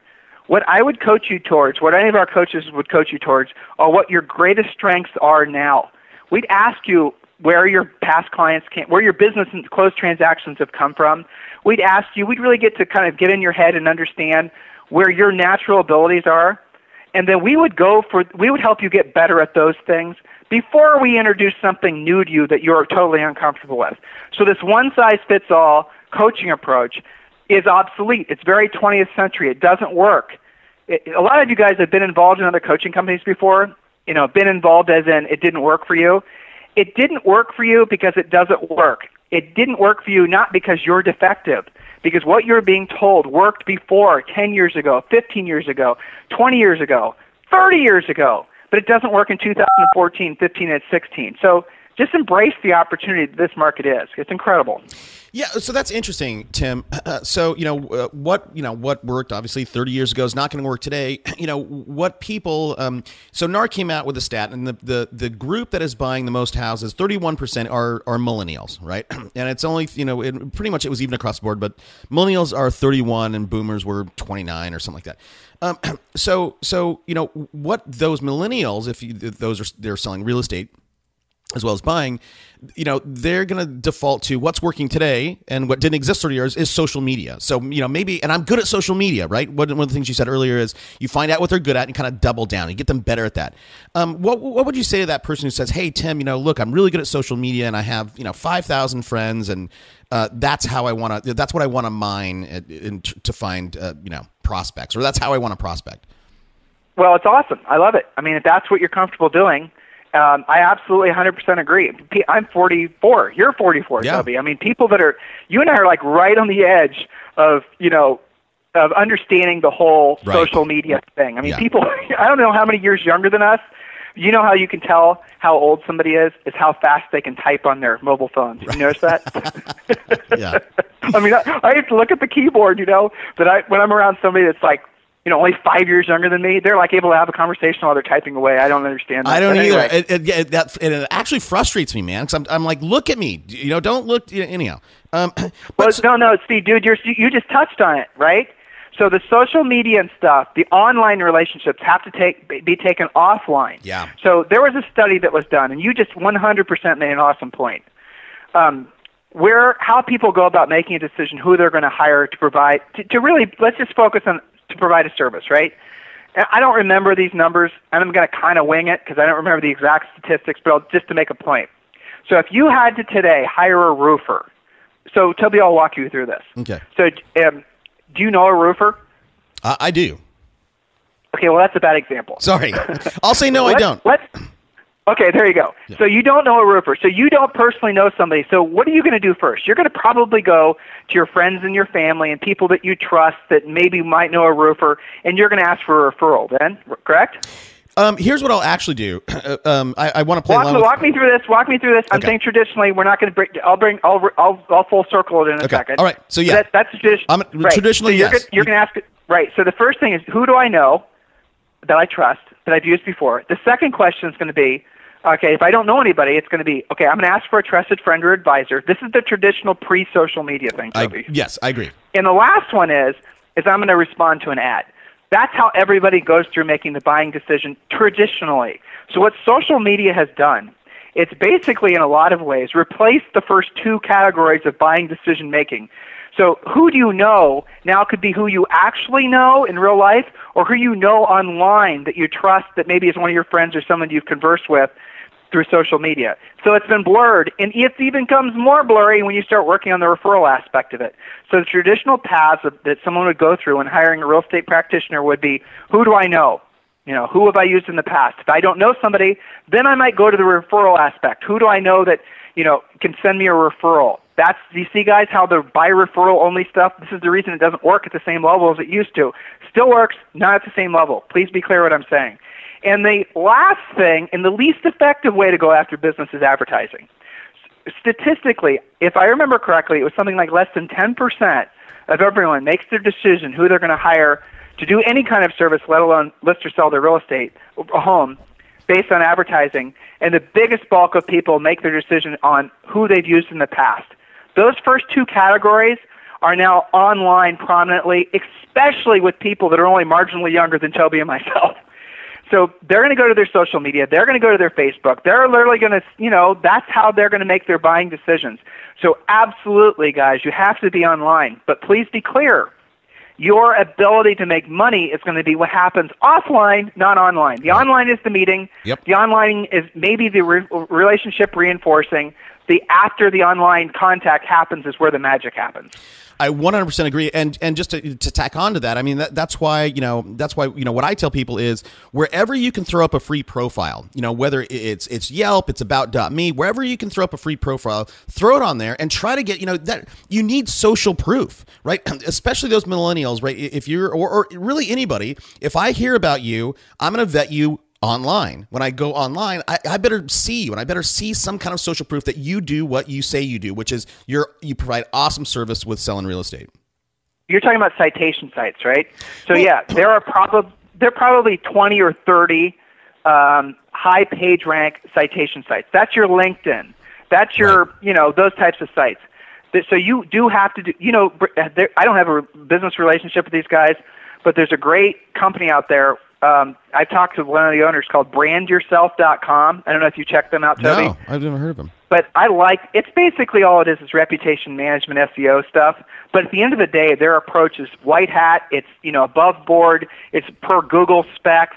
And if you guys are looking to, remember, delegate, don't abdicate, your online, everything Toby and I are talking about to build that sort of online presence for yourself, you guys should check out brandyourself.com. Again, I have no dog in that hunt. Use them or don't. I like their ethos. Yeah, and look, and again, just you know, I really truly believe, right? So if you're in a listing appointment and you're, you know, one of the things you're going to say is you're going to say, hey, listen, I have this strong network, and that's how I'm going to sell your house, you know, for fastest and for the most money. You know, you should really, you know, everybody should try to have 500 plus LinkedIn contacts, because I will check that stuff. And if you say you have a strong network but you don't have 500, you know, plus LinkedIn contacts, you know, you're going to lose a lot of credibility with me. Well, let's talk about what you just said, if you don't mind. Yeah, no, let's go. To be a successful listing agent, you know what the secret is? No. There was one secret. Drop it. There's one answer. Okay, be the agent who has the listing when it sells. Now, right now, we're at the height of what feels like a seller's market. As we go 6 months, 12 months, 24 months forward for all kinds of reasons, it's going to gravitate back towards a normal market, and you're going to see a dramatic, depending on your market, increase in expireds. So agents who have not realized where the market is headed are overpricing, not getting price reductions because they've never had to do it before, especially in California. They don't know how to get price reductions. They're going to lose their listings. You know, if you guys are listening to this live, or, you know, at June and July of 2014, check out what the market looks like in November, December of 2014 going into 2015. Huge opportunity for expireds. So it's the old Wayne Gretzky thing, be where the puck is going to be. I forgot what got me on that tangent, by the way. No, that's okay. That's what we were talking about LinkedIn, but so let me. Right. So yeah, well, hold on. So what causes a house to sell?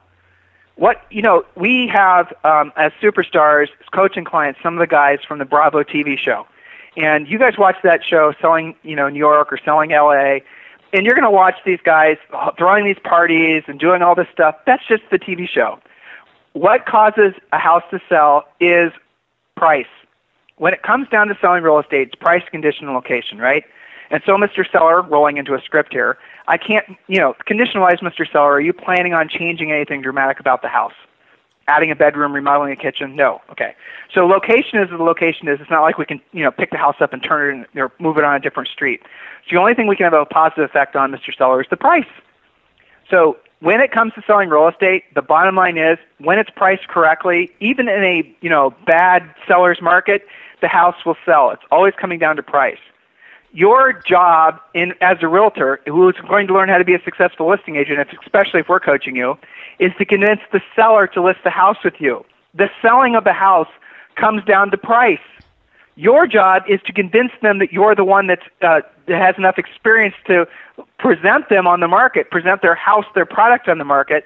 And after that, if you price it accordingly, it will sell out of the MLS. Now, as your coach, I don't want you to have that mindset, but the reality of it is that what it is. When you list a house, your mindset has to be, I'm going to sell the listing myself. And you need to do everything in your power to double in the listing yourself, because then you can obviously double your income. But to sell property, the social networking, the fancy brochures, the virtual tours done by drone, the fancy websites, all that stuff are just basically gimmicks. And I understand. I did them when I sold real estate too, to placate the seller, to get the listing. But after you get the listing, you price it correct, you put it in MLS, it's going to sell itself for the most part. Again, if we were coaching you, I would teach you how to sell it yourself so you can double your income. So there's no black magic to this whole industry. It's very, very cut and dry. Right. I love that, man. You're the first guy, really, Tim, that has come on and has had that sort of like, hey, do everything in your power to sell your own listing. I just, for some reason, I knew that, right? But for some reason, you saying that to me right now just really, for some reason, man, really reinforced how important how much of an opportunity you have to again, what you said, double your income because you have that listing. I'll tell you. Well, you know the list. Go ahead. You know the inventory better than anybody else. You know the house better than anybody else. And by the way, when you're presenting to a seller, doesn't the seller expect you to sell the house yourself? Isn't that why they're hiring you? Right. Yeah. It's funny. I had a guy on the show, Denny Grimes. I don't know if you know him. Yeah. He was a Howard Brinton star. He was a Howard Brinton star from Julie and I's era. He's like our age. Maybe it's not. I don't know if it's. Yeah, well, I don't. Maybe it's not the same guy. This guy just got a TV show. He just got a TV show. He does this interesting thing. This is what he does, and this is how he got his TV show. And the TV show is called 60 Seconds to Sell. And what he does, what his method is, he lists a house, and he puts it on the market. He promotes it, and he promotes it. Hey, listen, I'm only going to hold the house open on next Tuesday for 2 hours. That's it. He has everybody come through, and in order to gain entry into the open house, they have to provide contact information, and then when they're leaving, it says, "Hey, would you?" Oh, but I'm sorry, I missed the critical piece is if the house is worth $300,000, he'll list it for $150,000. So he lists it for half of what it's worth. So he gets all these people excited. They come through. When they're leaving, he says, "Hey, would you like to make an offer?" They say yes, and he puts them on a phone call. He calls everybody once. They make their offer. He takes the top three and then pits those top three together. So he literally will sell your house within that 2 hour time block, and that's it. And that's how he got It's an auction model. It's an auction model, right? Right, it's an auction model. Right, but what he says is, when it comes to price doesn't matter because market sets the price, and I will always get fair market value for the house. Yeah, sure. In Australia, that's how they sell. We have coaching clients in Australia, and that's how it's always been done. Yeah. In most of the world, Toby, did you know there's no co-op? I mean, even markets that have very similar real estate systems, in England, there is no co-op. There's no real centralized MLS. This is a unique American thing. Huh. Yeah, well, look, I have a coaching client in Australia as well, and on the it's strange on the like his credentials, right? And I never knew that, but I never asked him either. But it says auctioneer, like it's like yeah, that's why. So yeah, I think that will be that's a predictable trend, right? But not so. Why won't sellers go for that? For the same reason that when you go to a classic car auction or you watch one on TV. Sometimes these guys do no reserve auctions, and you're doing a no reserve auction. That means that someone could underbid the value of the thing and get it. Right. So the seller's fear of not selling it for market value is what has, I think, prevented in a lot of cases auctions really taking off in the United States. Got it. And just real quick, I want to move on to something else. But you shared with us a great line in the last episode. When somebody wants to list their house for more than it's worth in the current environment, share again really quickly that line being ahead that. Oh, right. So actually, I got this from the I collect classic Porsches, right? And so I go to all the auctions and I pay attention to all the auctions that happen all over the world. And one of the things when, a seller doesn't meet their expectations, that the auctioneer will always say to the seller, not to make the seller mad, is, well, you're just ahead of the market, right? Right. So you're just ahead of the market with your expectations. But, again, you're getting back to that great conversation we're having on how to overcome the seller's ego-based reluctance to price correctly. Yeah, I mean, it all goes back to understanding. If you ever find yourself feeling like you're against your seller, again, we focus virtually all of our energies on teaching agents how to be listing agents, because listing agents always will have the control. Listing agents will always have the power. Buyer leads will rain from the skies when you have listings. So get listings. Learn how to be a listing agent. Don't think, if you're only focusing on buyers, you are missing the best part of the industry. You're missing the part that has true leverage. You're missing the way that you can actually build wealth. But, when you're in a situation where you're feeling like you're sitting across the table from the seller, in other words, you're not their ally, you're their combatant, you're going to lose the listing and they're not going to trust you. So how you phrase things, how you say things matters. And it really matters if you want to be truly successful in this industry. I 100% agree. And look, if you can build a business that is based on listings, right? What you can build is you can build a predictable business. When you focus on buyers, it's hit or miss. You can never predict from one month to another what you're going to make. But you can build a predictable business if you work on the listing side. You got it, man. So can we walk through something that I really love? I think that your listeners will love too. Yeah, of course. All right, can you be the agent? Can you take this role play? Okay. All right, so Julie and I do free coaching calls. We'll do 2 or 3 a day. Literally, they're free. You usually have to schedule 2 or 3 weeks out. The website's freecoachingcallsforagents.com. So I'll get an agent on the phone, and they're confused. I'm buying buyer leads from Zillow and Trulia. I've got this lead source and that lead source, and nothing's really working. It worked before, but it's not working now. That's what I constantly hear. It worked 5 years ago, but it's not working now. They're totally, completely confused. Should I build a team? Who should I find? Okay, here's how we clear the table, and I'm going to do it with you. Toby, I have a question for you. Can you imagine a time in your market in San Diego where you had 10 listings at all times? In other words, your minimum standard for Toby's real estate is 10 listings at all times. Can you imagine that? Yes, I can imagine that. Okay, excellent. So, Toby, correct me if I'm wrong, but in your marketplace in San Diego, the average sale price is going to be right around $700,000. Is that correct? Average is about $500,000. Okay, $500,000. No worries. So that means that let's just focus on the top line numbers, and let's assume that you're taking market rate commissions, and let's assume that every time you sell a $500,000 listing, you're going to make $15,000. Can we agree to that? We can. Okay. Now, I realize that in your market, Toby, that you are in a seller's market for the most part. But let's just say, for the sake of conversation, if you had 10 listings at all times, that out of the MLS, priced correctly, you'd have 3 or 4 sell per month. Conceivable, yes? Yep. Okay.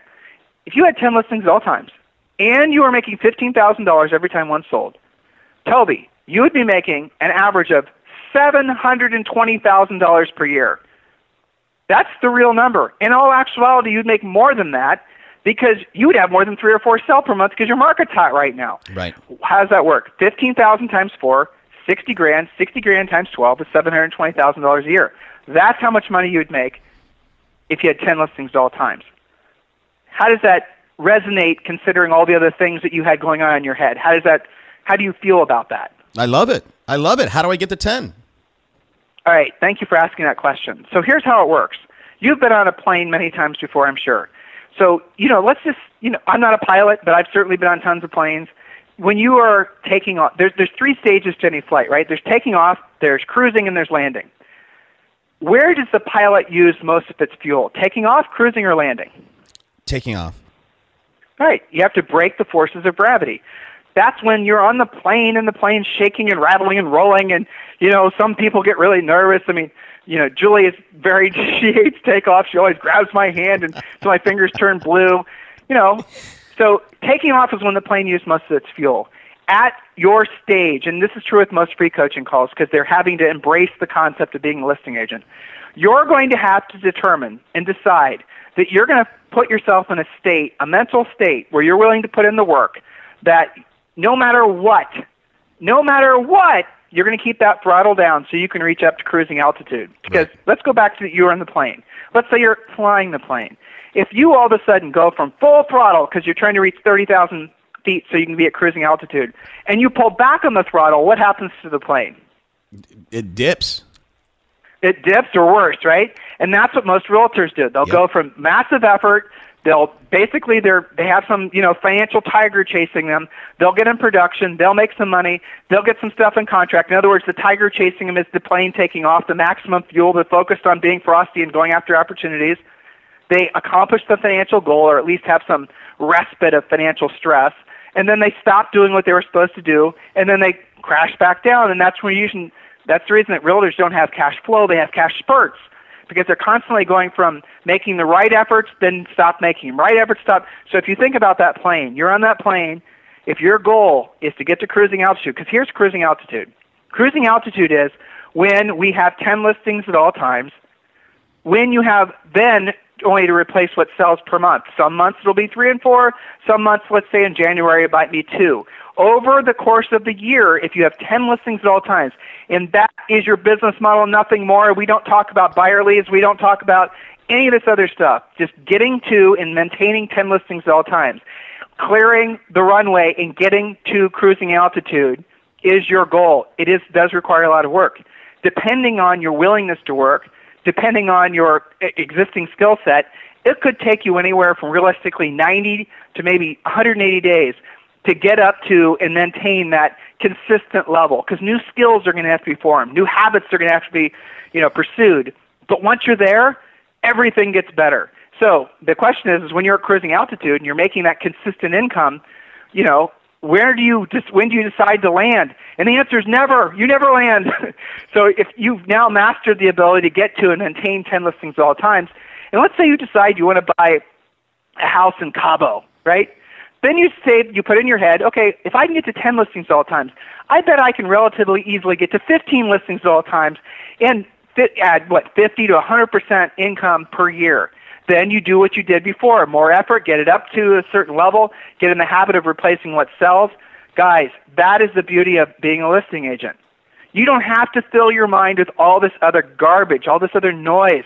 Just focus all your best energies on getting to and maintaining what Julie and I call your magic number. Not everybody it's 10 listings. Some people it's 5. Some people it's 50. Depends on your goals. Depends on your average sale price. Right. Okay. So look. So a couple things here that I love. Number one, right. That was a free coaching call, and you did a couple things with me. You took me through this process. For me, you helped me see like, hey, this equals, $700,000. How does that make you feel? That feels great. I would love to, make $700,000. And number two, what you did, which was interesting to me, right? You brought your own personal life into it. You personalized you as Tim, and because you said, "Hey, you know what? Julie gets scared and she grabs my hand," and I think, that's something that when people go on listing appointments, that they should certainly do. It's not all business. Get that personal touch in there and make them like you, make them feel for you. I think that I want to work with people that I like. So I love that you did that. Really quickly, because again, we're gonna have to start wrapping up here. And I know you're a little bit long-winded. You tell good stories, Tim. Well, but you just said something, right? Learn to be a great storyteller. That matters. Right. Yeah. Well, you said it more succinctly than I did, but yeah, that's what I was getting at. So, and that does matter. So certainly I'm gonna buy into that. I'm gonna say, yes, Tim, I know that I need to have 10 listings at all time. I'm gonna work my sphere because that's what I know I need to work. Where would you, for the average person out there, what is the next thing that they should, like, what next? Honestly, Toby, it depends on their market. It depends on them as individuals. But, it really honestly depends. I've got a guy that's in Houston, and he is, for a long time, he was a national tennis player, kind of thing, and now he's a professional tennis coach. He's been doing it for a long time. He's gotten more and more into real estate, wants to figure out how to transition one to the other. I said, dude, you got to keep teaching those tennis lessons, and you've got to integrate into what you're already doing, what you have passion for, real estate transactions. And he started to do it, and he's obviously starting to get momentum from that. So depending on your individual market and what you come to the table with when you hire us as your coach, we're going to, again, focus on that's the low-hanging fruit. What, Toby, like, you're into racing and you're into cars and you have personal interests. I'm going to focus on those things first, and I'm going to ask you where you got your where have you done, how have you sourced deals in the past, and then we're going to work on all the easy stuff and making it better for you as far as lead generation, and then we're going to add more spokes. Some people will come to the coaching and they'll say, I don't want to do anything proactive, right? I don't want to call anybody. I don't want to do anything. Okay, fine. So you want to build a passive business. No worries. I can help you do that too. So then we talk about the different types of things you can do where you are essentially buying leads. You're doing marketing. You're focused. You're going to the different websites and you're willing to pay a 20 or 30% referral fee. You're doing stuff like that. It honestly depends on the person. Okay, but I can understand. So look, if we go back to what you do, the first thing you start with is the easy stuff, right? You look at what they're good at, and you help them kind of master those things before learning new skills. There has to be, on average, like, what is generally the next skill that people will learn from you, or you will teach them? Let me ask. What do you think of farming? Are you asking skills, or are you asking lead generation question? Help me understand. Yeah, you're right. I kind of messed that up, and I really want to talk about the lead gen side of it. What do you think about farming? Is farming something that everybody should do? Should that be a spoke for everybody? No. I mean, no. It depends on where you are in your real estate business. If you've already got, so it's a passive thing, right? It's not proactive. If you've got enough if you get to the 10, most agents can get to that level of 10 at all times, or whatever their number is, depending on their average sale price. If they want to make $500,000 and their average sale price is $1 million, I mean, obviously they need fewer listings. They need maybe 5 listings at all times. Teaching someone to be situationally aware, or what we call frosty, teaching agents to really be excellent at lead follow-up, teaching agents to ask the right questions in the right order, most times, and then obviously making them better what they're already good at, for most agents will basically get them to cruising altitude, depending on the individual. Now, let's say you're wanting to sell 100 houses, and let's say the reason you're wanting to sell 100 houses is because you're leading with profit, you're saving money off every transaction, you want to save up a certain amount of money so you can buy a certain number of rental properties to have the passive money coming from. Okay, I get all that. So you have big aspirations, and I love that. We're going to start with doing more proactive stuff. So you are going to have to do some of the traditional stuff. We are going to go after the expires. We are going to go after the for sale by owners. We are going to go after the notice of defaults. We are going to go after all the people that we know are already in the marketplace with their hands up in their air and saying, Toby, I have to sell my house. The problem with farming is it works, but you're then sending this postcard or this whatever, and Julie and I did farming too, and I have plenty of coaching clients that do it, but the reason it can't be one of your first spokes on your wheel, using this continued analogy, is because it takes too long. It's not consistent enough. It's too passive.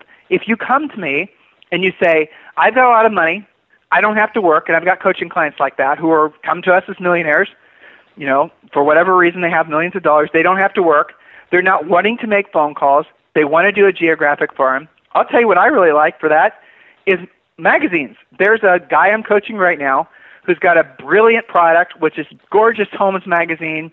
He can help you zero cost it through, having advertisers in your magazine. So if you're going to do farming, to your question, Toby, go big or go home.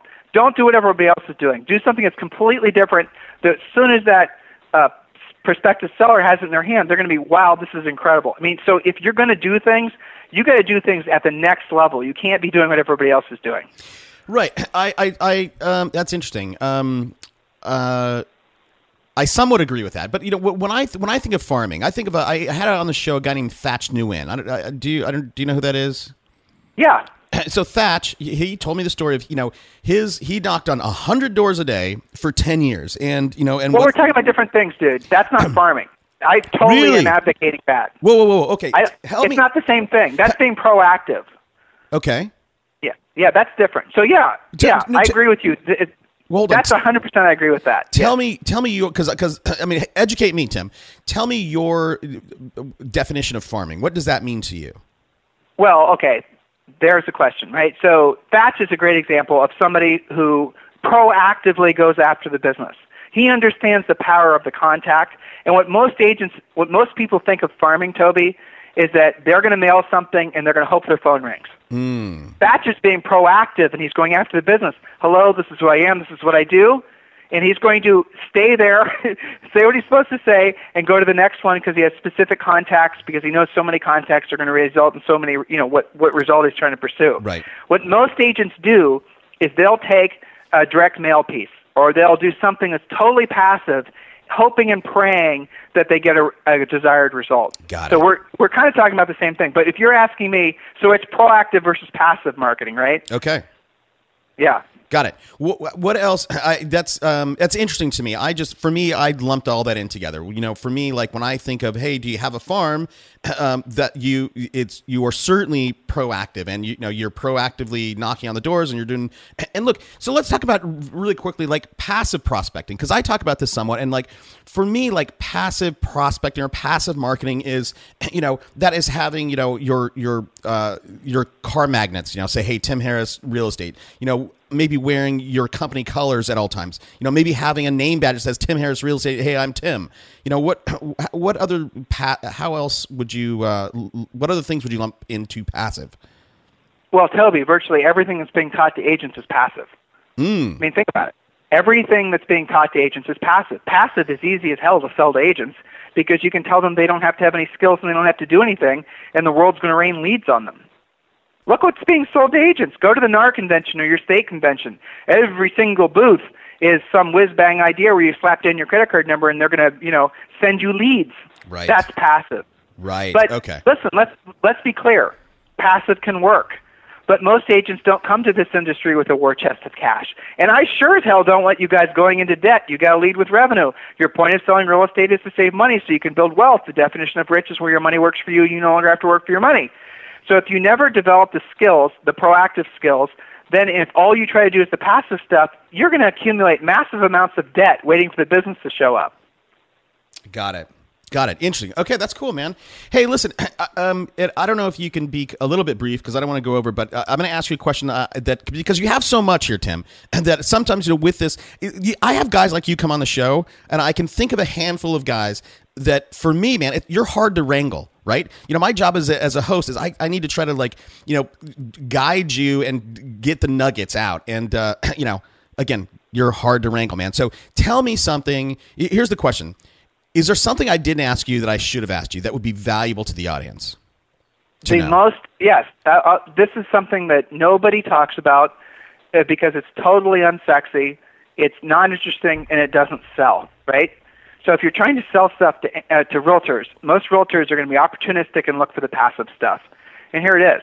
There's two things. Success comes from doing what you don't want to do when you don't want to do it at the highest level. Doing what you don't want to do when you don't want to do it at the highest level. What does that mean?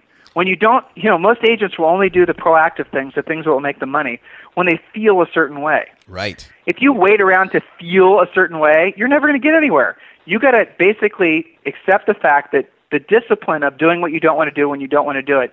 And on the other side of that is magic. Now, and here's the tail end of that one. Repetitious boredom pays off.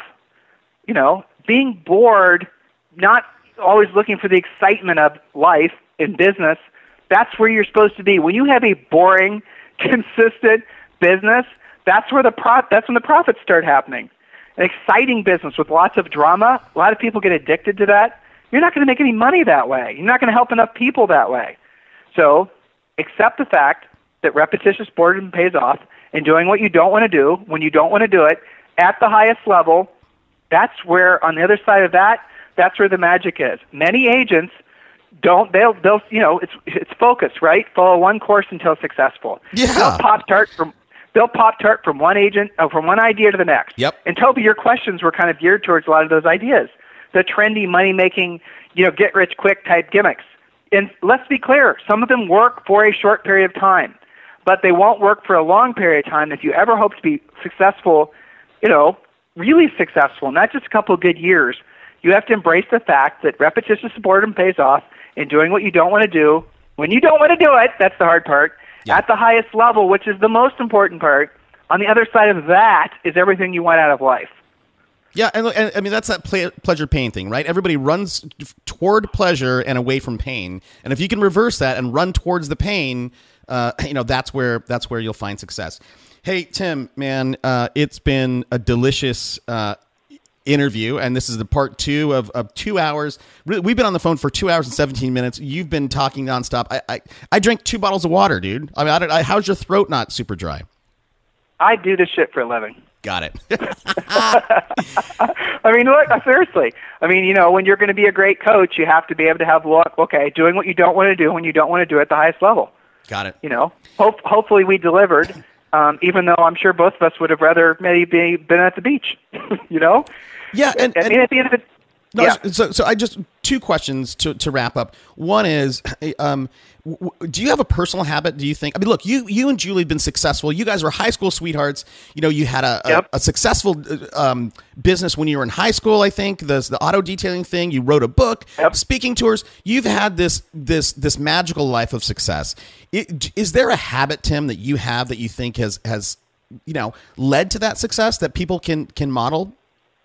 Well, so it's an interesting question, but it hasn't just been, don't label things a success or a failure. Get in the habit of saying it's too soon to tell. So when you have a failure, when something really kicks you in the head and you just feel like, this is the worst thing ever, tell yourself it's too soon to tell. When you have a huge success, when you're the greatest thing since sliced bread, where people are getting tattoos of your face on their arms, just say it's too soon to tell. You've got to operate in the middle. You can't, if you say, I am a failure, I had a bad experience, then you won't learn from that experience. If you say, I'm the greatest thing since sliced bread, I just kicked the world's butt, then you won't learn what you were supposed to learn from that experience. You have to stay operating in the middle. So when you say we've had a long string of successes, I suppose that's true, but we've also had a long string of failures. And I bet you for every one success we've had probably 10 failures. But if you ask me what they were, I wouldn't really differentiate them from the successes because the failures led to the successes and the successes led to the failures. I mean, it's all a path. It's a journey. Got it. I love it, man. So it's the mindset. That's what it is. It's the mindset. It's I love my wife. I love my life. I love what we do for a living. I love my baby daughter. Congratulations on that, by the way. Thank you. I know that Jillian, I don't want to use the word lucky because I think luck is one of those things that people will say to themselves, I don't have what I want because the other person was lucky. So forgive me for saying that. But the reality of it is that the passion comes when you're making a difference, being of service to other people. The passion comes when you are able to take care of the people you love. The passion and the feeling of success comes when you do that consistently over a long term. So I'll accept that as a compliment, and I do appreciate being on your radio show. No problems. I'd love to have you back. The last question I always asked him is, I'm an aspiring agent. I have $25. What book should I go buy today? Well, I'll make it easy on you. Email me directly, and I'll give you a copy of Think and Grow Rich, the real estate edition that Julie and I published earlier this year. Wow. It's on Amazon for $20. It's Napoleon Hill's classic Think and Grow Rich. Julie and I updated it, added some specific content for real estate agents. Think and Grow Rich, the real estate edition on Amazon. You can email me directly at coachtimharris@gmail.com. That's my private email address. I just gave out my private email address to all your listeners, but that's okay. and I'll email you a copy of that book. And if Toby, you want to edit this and have them send to a different URL so you can do lead capture, it's up to you. No, that's fine. I'm not worried about it. I pretty much have I have my own little book that I just actually my new copy got released on my site, and everybody can go check it superagentslive.com, and I wrote a 32-page book. It's called How to Sell. So hey Tim, again, thank you so much for coming on. I really appreciate it. I know my audience has probably taken 18 pages of notes. I certainly did as we went along. So yeah. All right, bud. Well, Toby, again, thank you for your contribution to the real estate industry. You're actually a really nice, fresh breath in the questions you ask, and I love how you're honestly inquisitive about helping people become successful. I find that that's unique in our industry, and I really appreciate it. Yeah, no, thank you, man. All right, bud. Hey, well, let's keep in touch. All right, great. See you, man. Let's go. Yeah.